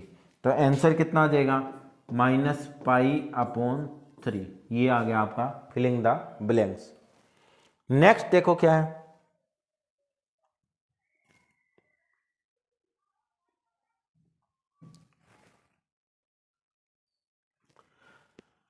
कोस इनवर्स कोस, कोस इनवर्स कोस 7 पाई अपॉन 6। ठीक है, इसको सोल्व करना है। इसको अगर मैं सोल्व करूंगा तो मेरे पास क्या बनेगा, देखो कोस इनवर्स का कोस इनवर्स कोस का कोस पाई माइनस पाई अपॉन नहीं पाई प्लस पाई अपॉन 6, यही तो आएगा। 7 पाई हो गया। अब यहां पे देखो पाई प्लस, यानी कोस क्या हो गया पाई, और ये क्या है 0, इससे प्लस हो गया तो इस क्वाड्रेंट में कोस किसका होता है, माइनस का। तो मेरे पास आ जाएगा कोस इनवर्स माइनस कोस, ये कितना आ गया पाई अपॉन 6, क्या आ गया पाई अपॉन 6। अब ये क्यों, देखो आपके पास क्या है कि आपको जो वैल्यू लानी है वो किसमें 0 टू पाई वाई, क्योंकि कोस की रेंज जो होती है वो 0 से लेके पाई तक होती है, तो पाई के बीच में ही आपको एंगल लाना है, इसलिए हम इसको ब्रेक करते हैं थीटा को। ठीक है, अब यहां पे फिर देखो कोस इनवर्स माइनस, यानी मैं क्या लिख सकता हूं इसको पाई माइनस कोस इनवर्स कोस पाई अपॉन 6, यही तो लिखते हैं। कोस इनवर्स से कोस इनवर्स कोस क्या हो गया कैंसिल हो गया, तो आपके पास आ गया पाई माइनस पाई अपॉन 6, यानी 5 पाई अपॉन 6। ये आपका दूसरा 5 पाई अपॉन 6, ये आंसर आ जाएगा। ठीक है, अब बात करते हैं तीसरे ऑप्शन की, इसमें पार्ट में तीसरा क्या दिया, tan inverse 2 upon 11, tan inverse 2 upon 11 plus tan inverse 3 upon 4। आपके पास क्या होता है tan inverse x plus y का फॉर्मूला, किसका tan inverse x plus y का फॉर्मूला क्या होता है tan inverse x plus y upon 1 minus x y, tan inverse x plus y upon 1 minus x y. तो आपके पास क्या आ गया tan इनवर्स का tan इनवर्स आ गया x plus y 2 upon 11 plus 3 upon 4 upon 1 minus 2 upon 11 into 3 upon 4। यह आ गया tan इनवर्स कितना आ गया 44, LCM 8 plus 33 upon 44 minus 6 upon 44, 44 से 44 क्या हो गया कैंसिल हो गया, तो आपके पास आ गया tan इनवर्स 41 अपॉन, इससे गया तो कितना बच गया 38। ये आपका आंसर आ गया। तो इसका आंसर क्या हो जाएगा tan इनवर्स 41 अपॉन 38 कंप्लीट। ठीक है, चलो नेक्स्ट देखते हैं।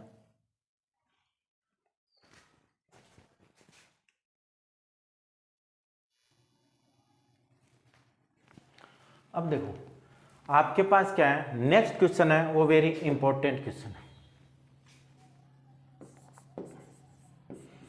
क्योंकि बेटा ये लॉग बेस चेंज वाला क्वेश्चन है। प्रॉपर्टीज जो है इसमें लॉग बेस की लगती है। अगर आप जाके चेक करना चाहते हो तो अपने जो 12वीं क्लास के 7 का चैप्टर है उसमें 44 नंबर का जो एग्जाम्पल है ना, 44 नंबर का एग्जाम्पल 7 के चैप्टर इंटीग्रल में सेकंड पार्ट में 44 नंबर का जो एग्जाम्पल है उसमें भी चौथा पार्ट जो है इसके जैसा क्वेश्चन है।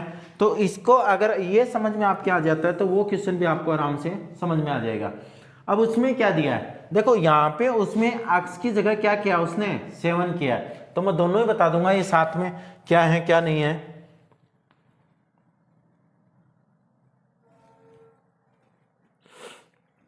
देखो ये तो है अपना ये मॉडल पेपर का क्वेश्चन, log a x, क्या है log a x। दूसरा जो क्वेश्चन लिख रहा हूं मैं वो आपका है log a7, log a7। ये अपनी बुक का क्वेश्चन है और बुक में भी कौन सा 44 नंबर एग्जाम्पल में चौथा पार्ट है। ये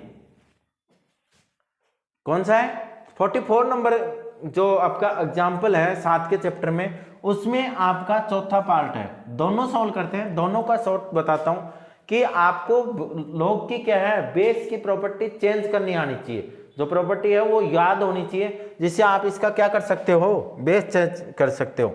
तो देखो अगर आपको याद नहीं रहता है तो मैं एक चीज बताता हूं आपको कि यहाँ पे अगर आपको किसी का भी बेस की चेंज करनी है तो आप क्या लिख दो log e, और अपॉन में भी क्या लिख दो log e लिख दो, ऊपर भी क्या लिख दो log e लिख दो और नीचे भी क्या लिख दो log e। आपको इस क्वेश्चन को याद करने में फिर भूल जाते हो, लेकिन अब की बार मैं बता रहा हूं जो इस शॉर्ट ट्रिक से करोगे तो आप 100% कोई भी क्वेश्चन नहीं भूलोगे। ठीक है, आप कोई भी क्वेश्चन क्या है नहीं भूलोगे, और क्वेश्चन नहीं भूलोगे तो आपके पास इस क्वेश्चन के आने की संभावना रहती है। चलो बढ़िया हुआ, इसके चक्कर में ये क्वेश्चन भी अच्छे से सोल्व हो जाएगा। अब यहाँ पे देखो नीचे कौन है बेटा a है और इसके ऊपर कौन है x है, तो ऊपर x लिख दो, नीचे क्या लिख दो a लिख दो। ऊपर क्या लिख दो x लिख दो, नीचे क्या लिख दो a लिख दो। ठीक है, कभी भी आपको प्रॉपर्टी यूज करनी हो तो यही काम करना है। अब देखो y इक्वल टू डेरिवेटिव में किसके रिस्पेक्ट में करूंगा बेटा, derivative with respect to x, x की रिस्पेक्ट में अगर मैं करूं तो मेरे पास क्या आएगा dy अपॉन dx, तो आ गया upon 1 upon log e, 1 upon log e। log x का क्या होगा 1 अपॉन x, क्या हो जाएगा 1 अपॉन x। भाई डेरिवेटिव करना है, dy अपॉन dx ही निकालना है, तो आ गया। तो आपके पास क्या आ गया dy upon dx equal to 1 upon x log a। इसका आंसर लिख देता हूं, क्या आ गया 1 अपॉन x log a। कल से बेटा वो वीडियो आनी चालू हो जाएंगी, आज तो ये लेट तक रहेगा और इसका जो बचा हुआ पार्ट है सेकंड पार्ट बी और सी और डी वो आपके यहाँ नेक्स्ट 2 वीडियो में आ जाएंगे, तो वो धीरे धीरे आते रहेंगे। लेकिन आपके इंपॉर्टेंट क्वेश्चन कल से स्टार्ट हो जाएंगे, तो आप तैयारी में जुट जाओ। और अगर उनमें से आपको कोई क्वेश्चन नहीं आता हो, नहीं समझ में आया तो कमेंट करो, और आपको कैसा लगा वो मुझे बताओ कि मेरे को और आगे ऐसे क्वेश्चन डालने चाहिए या कुछ चेंज करना चाहिए। बेटा कमेंट जरूर करा करो और लाइक तो मार ही दिया करो भाई, समझ में आता है आराम से देखते हो तभी तो इतने व्यू मिल जाते हैं। तो आप लाइक का बटन जरूर दबा दिया करो जिससे हमें भी सपोर्ट मिलती रहे, हाँ बच्चे पसंद करते रहे। अब देखो ये है बुक का 44 नंबर एग्जाम्पल का 4th पार्ट। इसमें भी मैं क्या करूंगा y इक्वल टू, मैंने क्या कहा जब log के बेस की बात आए तो आप log e लिख देना, क्या लिख देना log e upon log e। नीचे वाला नीचे लिख दो और ऊपर वाला ऊपर लिख दो। तो ये मैंने 7 लिख दिया और ये मैंने सॉरी ऐसे नहीं है वो क्वेश्चन, चलो ये भी अगर क्वेश्चन ऐसा आ जाए तो वो हो गया बेटा, ये तो दोनों ही कांस्टेंट हो गए। वो आपका क्वेश्चन है log 7x, क्या है log 7x, थोड़ा देख लेना तो आपके पास है हाँ, लेकिन वो 44 नंबर एग्जाम्पल ही है। तो dy अपॉन, पहले log चेंज कर दूं तो क्या आ जाएगा log x अपॉन log 7। ठीक है, मैंने बताया था log e ऊपर लिख देना, log e नीचे लिख देना, ऊपर वाला ऊपर लिख देना, नीचे वाले को नीचे लिख देना।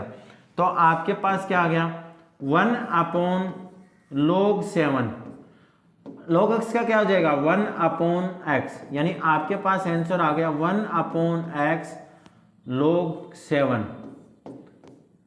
ठीक है, तो ये उसका आ जाएगा आंसर। चलो नेक्स्ट क्वेश्चन देखते हैं।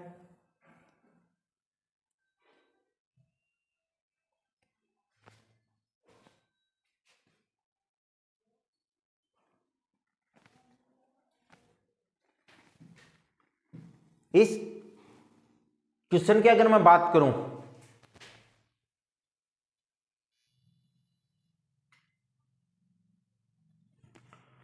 अब देखो आपके पास क्या है यदि f x equal to minus का मॉडुलस एक्स प्लस 1 प्लस 3 हो तो एक्स का अधिकतम यानी मैक्सिमम वैल्यू क्या होगी। मैक्सिमम वैल्यू निकालनी है तो देखो मेरे पास अगर मॉडुलस की कोई भी वैल्यू, मॉडुलस की क्या हो, कोई भी वैल्यू हमेशा क्या आएगी, पॉजिटिव आएगी। यानी आपके पास x plus 1 is greater then और इक्वल 0, या तो 0 आ सकती है या 0 से क्या आएगी, बड़ी ही आएगी, क्योंकि पॉजिटिव वैल्यू आएगी मॉडुलस की।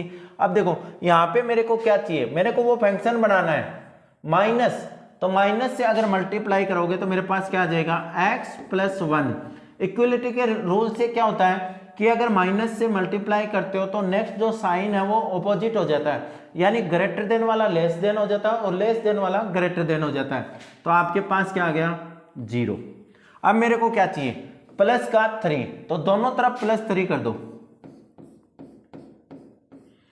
अगर दोनों तरफ प्लस 3 करोगे तो आपके पास क्या आएगा, 0 प्लस 3, यानी आपके पास ये क्या बन गया, एफ एक्स। मैक्सिमम वैल्यू कितनी आ गई, 3। देखो इसकी अगर मिनिमम वैल्यू पूछे तो इसकी मिनिमम वैल्यू हम नहीं निकाल सकते, तो हमारे पास मैक्सिमम वैल्यू कितनी आएगी, 3 आएगी, 3 से ज्यादा नहीं आ सकती। तो आंसर कितना आ जाएगा, 3। कितना आ गया, 3। अब यहाँ पे देखो dy अपॉन, यहाँ से एक नंबर का क्वेश्चन 100% आएगा और ये भी एक नंबर का क्वेश्चन 100% मॉडुलस वाला ही देख लेना, क्योंकि मॉडुलस वाले में ही कंफ्यूज होता है बच्चों को। ठीक है, तो ये मैंने सिंपल वे में समझा दिया। अब यहाँ पे देखो ये किस फॉर्म में है, dy upon dx, sorry plus ये कितना है, y और q। ठीक है, तो आपके पास px की वैल्यू कितनी है, px इक्वल टू आपके पास है sec x। क्या है, sec x, यानी p इक्वल टू क्या है, मैंने जिसमें जैसे कराया है वो तो ये हो गया p equal to sec x और q equal to tan x। मेरे को क्या पूछा है, समाकलन गुणांक। लिख लो बेटा, एक नंबर 100% छप गया ये क्वेश्चन। ऐसा ही क्वेश्चन, ये नहीं कि ये का ये छप गया, ऐसा क्वेश्चन 100% एक आएगा और जिसमें आपको समाकलन गुणांक पूछेगा ही पूछेगा। इस मॉडल पेपर में बहुत से हैं, बाकी इसको मॉडल पेपर को ध्यान में रख के ही मैं पूरा पेपर बनाऊंगा, जो आएगा उसके अकॉर्डिंग ही क्वेश्चन दूंगा। ठीक है, तो IF क्या होता है बेटा, आपके पास IF ही होता है ना, इंटीग्रल वेक्टर। तो आपके पास क्या है, e की पावर क्या, dx, और यहाँ पे क्या जाता है p, तो मेरे पास आ गया e की पावर, p की वैल्यू कितनी है, sec x और dx। अगर मैं sec x का इंटीग्रेशन करूं तो sec x का क्या होता है, log sec x plus tan x, e की power log sec x plus tan x। 99% तो यही क्वेश्चन याद रखना। इसी क्वेश्चन जो मॉडल पेपर है मैं पूरा कराऊं, पूरा रट लेना ये मॉडल पेपर। तो इसमें से आपको 3 या 4 क्वेश्चन तो पक्के, और MCQ वाले फिलिंग द ब्लैंक्स ये तो पक्के मिल जाते हैं। ठीक है, देखो e की पावर अगर log है तो आपकी वैल्यू कितनी हो जाती है, 1। तो आपके पास आंसर आ जाएगा sec x प्लस का tan x। आंसर क्या आ जाएगा, sec x प्लस का tan x।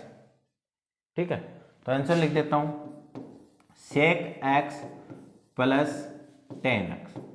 ठीक है, चलो नेक्स्ट देखते हैं। नेक्स्ट में क्या है,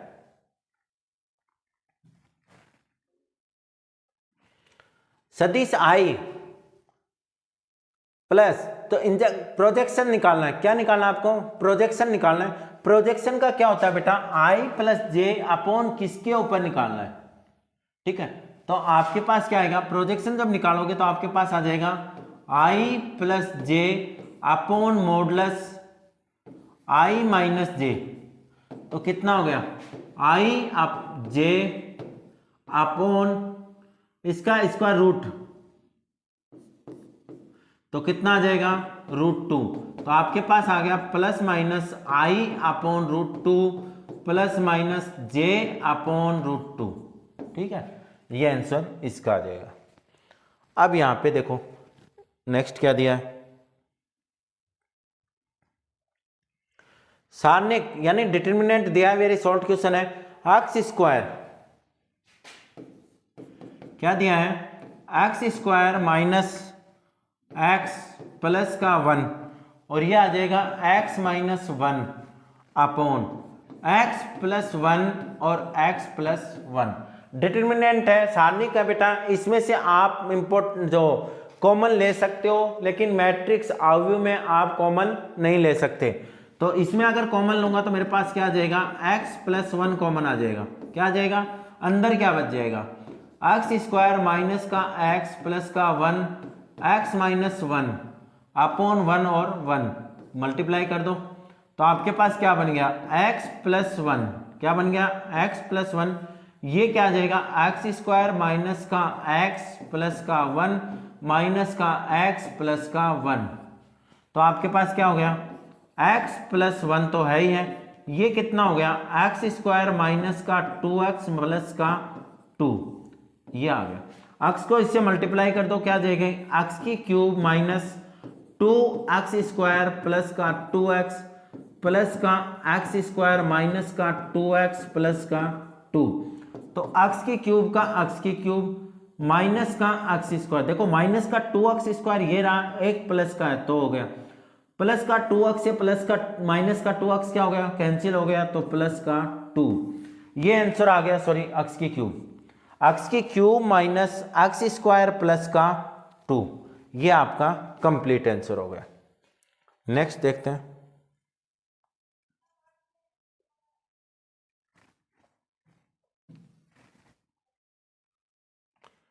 x का मान है, वैल्यू किसकी निकालनी है, x की निकालनी है, ठीक है। तो यहाँ पे बेटा एक चीज ध्यान में रखना, ये क्या दे रखा है, डिटर्मिनेंट, यानी आपको सारणिक दे रखा है।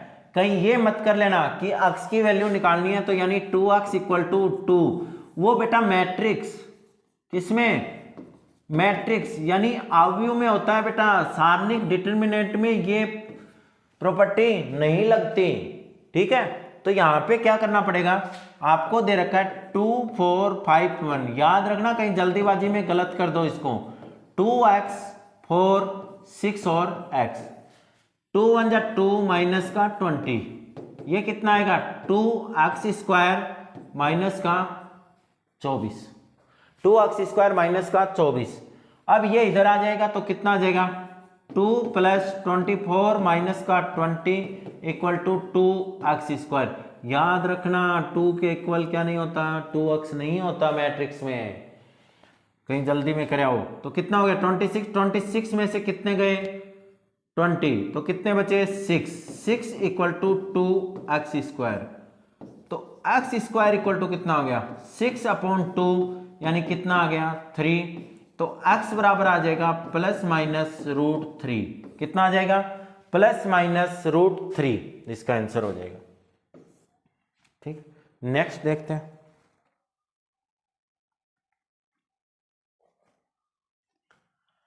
अगर नेक्स्ट की बात करूं तो देखो मेरे को क्या दिया, आपको इंटरवल फाइंड आउट करना है f(x) equal to cos x में 0 to 2 पाई। देखो सिंपल सा तरीका बताता हूं, f(x) इक्वल टू क्या दिया आपको cos x, ठीक है। अब यहाँ पे मेरे पास अगर इसका क्या बताना है, इंटरवल बताना है, और वो क्या है वर्धमान है। वर्धमान का मतलब ये हो गया कि इंक्रीजिंग फंक्शन है, इंक्रीजिंग फंक्शन होगा तो मेरे को पता है कि f(x) हमेशा ग्रेटर देन किससे हो जाएगा बेटा 0। f(x) की वैल्यू किससे ग्रेटर देन होगी 0 से, तो वो कौन सा फंक्शन होगा, इंक्रीजिंग फंक्शन होगा। तो मैं इसकी बात करता हूं, अगर डेरिवेटिव करूं तो मेरे पास क्या आ जाएगा f(x) इक्वल टू माइनस का साइन x, क्या आ जाएगा माइनस का साइन x। अब यहाँ पे एक नोटिस करने वाली बात है सीधी, कि आपको ये पता करना है कि वो इंटरवल बताना है जिसमें ये क्या हो, इंक्रीजिंग फंक्शन हो, यानी वर्धमान हो। और वर्धमान होने के लिए मेरे पास 0 से बड़ी, यानी मेरे पास धनात्मक यानी पॉजिटिव वैल्यू आनी चाहिए। चलो थोड़ा सा आपको बाई डायग्राम समझाता हूं, एक्स एक्सिस नहीं 0 π/2 पाई 3 π/2 और 2 पाई। मेरे को ये बताओ यहाँ पे साइन किसका होता है प्लस का, यहाँ पे किसका प्लस का, यहाँ पे किसका माइनस का, और यहाँ पर भी किसका माइनस का। इंटरवल बताना है। अब यहाँ पे देखो खुद साइन किसका है माइनस का, यानी जहां पे ये माइनस का होगा वहां पे इसकी वैल्यू किसकी आएगी प्लस की, और जहां पे ये प्लस का होगा वहां पे किसकी आएगी माइनस की। क्यों, क्योंकि देखो प्लस का माइनस से मल्टीप्लाई होगा तो क्या आ जाएगा माइनस आ जाता है, तो किसका रहेगा माइनस, और माइनस क्या होता है डिक्रीजिंग होता है, यानी आपके पास क्या होगा, वर्धमान नहीं होगा वो। तो वर्धमान होने के लिए मेरे को किसकी, कौन सा क्वाड्रेंट चाहिए, माइनस। ये किस में चालू है, यानी पाई, देखो पाई है, और इंटरवल कौन सा है, 3π/2, 3π/2, क्योंकि इन दोनों इंटरवलों के बीच में साइन किसका हो जाएगा, माइनस का। ये है माइनस का, ये तो माइनस माइनस किसका हो जाएगा, प्लस का। यूनियन लगा देता हूं, 3π/2 और 2π, इस इंटरवल के अंदर भी ये किसका होगा, पॉजिटिव होगा। और अपने को इंक्रीजिंग और डिक्रीजिंग में, इंक्रीजिंग होने के लिए आपको क्या चाहिए, पॉजिटिव होना चाहिए, यानी 0 से बड़ी यानी पॉजिटिव वैल्यू आनी चाहिए। तो साइन यहाँ पर ही प्लस का होगा, क्योंकि यहाँ से पहले से साइन क्या होता है, माइनस का। और इसके साथ में साइन जो है वो भी किसका है, माइनस का। ठीक है, चलो देखो ये क्वेश्चन वेरी सिंपल है, लेकिन हर बार आता है। अपने तो एमसीक्यू में है, तो मैंने बता दिया था कि एमसीक्यू तो अपने रट के रख लो, एमसीक्यू तो क्या करो, अपने पूरे रट लो। अब यहां पे देखो क्या दिया, आर एक्स, क्या दिया है, r x equal to 13x² plus 26x plus का 15। R x equal to 13x², 26x plus 15, और x इक्वल टू आपको 7 पे बताना है। ठीक है, तो देखो क्या पूछा इसने, find the marginal revenue, marginal यानी सीमांत आय। रेवेन्यू क्या होता है, मार्जिनल रेवेन्यू क्या होता है कि एम आर, क्या होता है, एम आर। एम आर क्या होती है बेटा, यानी D R x upon d x, D R x upon d x. Marginal revenue क्या होता है, D R x upon d x. तो मैं इसका डेरिवेटिव करूंगा, तो डेरिवेटिव करूंगा तो कितना आ जाएगा, 26x प्लस 26, 7 से मल्टीप्लाई करना है, 26 इंटू 7 प्लस का 26, कितना आ जाएगा, 182 प्लस 26, यानी 8 to 0 208, कितना आ जाएगा, 208, ये इसका आंसर हो जाएगा। ठीक है, चलो नेक्स्ट देखते हैं। अच्छा इंपॉर्टेंट क्वेश्चन है बेटा, लगा लो इसको।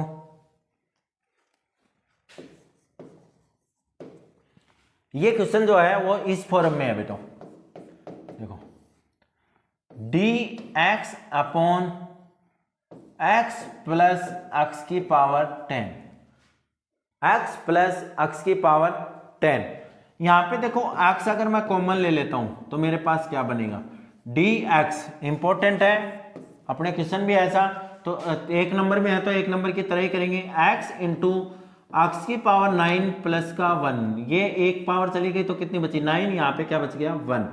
अब यहाँ पे देखो मेरे पास एक फॉर्मूला है, क्या है, इंटीग्रेशन जब भी करना है मेरे को dx इंटू x की पावर n प्लस का 1, सीधा डेरिवेटिव करना है, एक नंबर का है ना, तो ये फॉर्मूला याद रखना है। इस ऐसा क्वेश्चन आ जाए तो आपको क्या करना है, आपके पास फॉर्मूला होता है 1/n log, 1/n log x की पावर n अपॉन x की पावर n प्लस 1 प्लस का c, dx upon x into x की पावर n प्लस 1 का क्या होता है इंटीग्रेशन, 1/n log x की पावर n अपॉन x की पावर n प्लस 1 प्लस का c।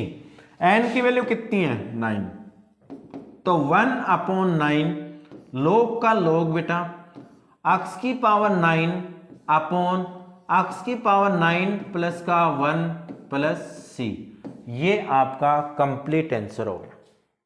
ठीक है, तो याद रखना है, इंपॉर्टेंट क्वेश्चन है, 100% आएगा।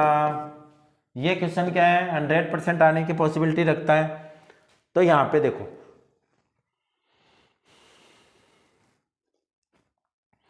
देखो आपको क्या दिया है, i इक्वल टू क्या दिया है, e की power x tan inverse x plus 1/n 1 plus x square और dx।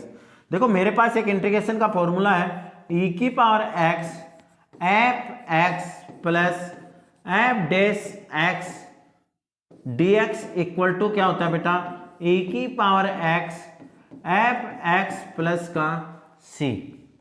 अब देखो ये है एफ एक्स और इसका डेरिवेटिव करो तो क्या आएगा 1/1 प्लस एक्स स्क्वायर। छपेगा बेटा 100%। एक तो आई एफ वाला कोई नहीं रोक सकता। आपके जो एमसीक्यू में क्वेश्चन है आई एफ का रट लेना, वो क्वेश्चन आएगा।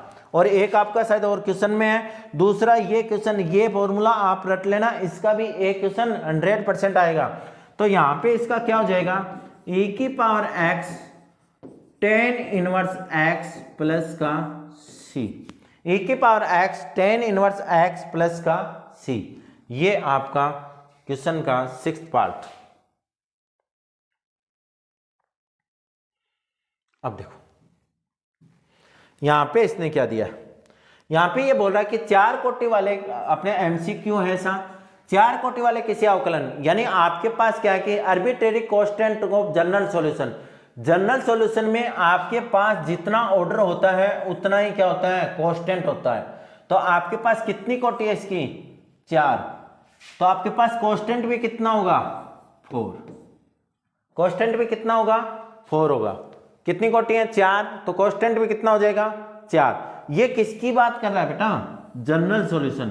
किसकी बात कर रहा है, जनरल सॉल्यूशन। अपने क्वेश्चन जो है वो 3 वाला है, जो एमसीक्यू में है, आप याद रखना उसको सीधो। तो जनरल सॉल्यूशन यानी व्यापक हल। व्यापक हल में हमेशा जितना कोटि होती है उतना ही आपके पास क्या होता है, कांस्टेंट होता है। लेकिन अगर मैं इसके साथ में एक चीज और जोड़ देता हूं, पूछ लूं पार्टिकुलर सॉल्यूशन, क्या जोड़ दूं मैं, पार्टिकुलर सॉल्यूशन। पार्टिकुलर सॉल्यूशन की अगर बात करूं तो इसमें बेटा कांस्टेंट कितना होता है, 0। ये क्या है, व्यापक हल है, वो होता है आपके पास विशिष्ट हल। क्या होता है, विशिष्ट हल। पार्टिकुलर सॉल्यूशन क्या होता है, 0 होता है, और विशिष्ट हल क्या है आपके पास, 0। ठीक है, विशिष्ट हल का पूछे तो अचर पद, विशिष्ट हल में अगर अचर पद पूछे तो आपके पास वैल्यू कितनी आएगी, 0। लेकिन अगर वो पार्टिकुलर सॉल्यूशन की बात करे तो आपके पास कांस्टेंट की बात करें तो भी क्या आएगी, 0। ठीक है, हिंदी और इंग्लिश मीडियम दोनों का हो गया। ठीक है, चलो नेक्स्ट देखते हैं। यहां पे देखो, निकालो तब तक बेटा, एक बार पानी पी लेते हैं।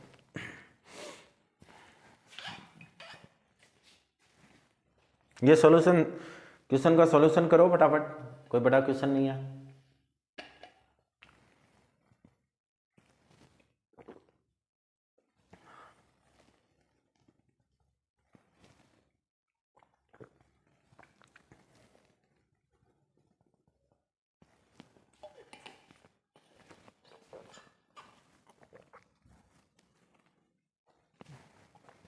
देखो क्वेश्चन क्या है, vector unit vector in the direction of vector. इसका क्या निकालना है, अनुदिश मात्रक सदिश निकालना है, जिसका आपके पास फॉर्मूला क्या होता है, ए कैप। क्या होता है, A cap equal to A vector upon modulus A vector. यही तो होता है यूनिट वेक्टर यानी अनुदिश इकाई मात्रक।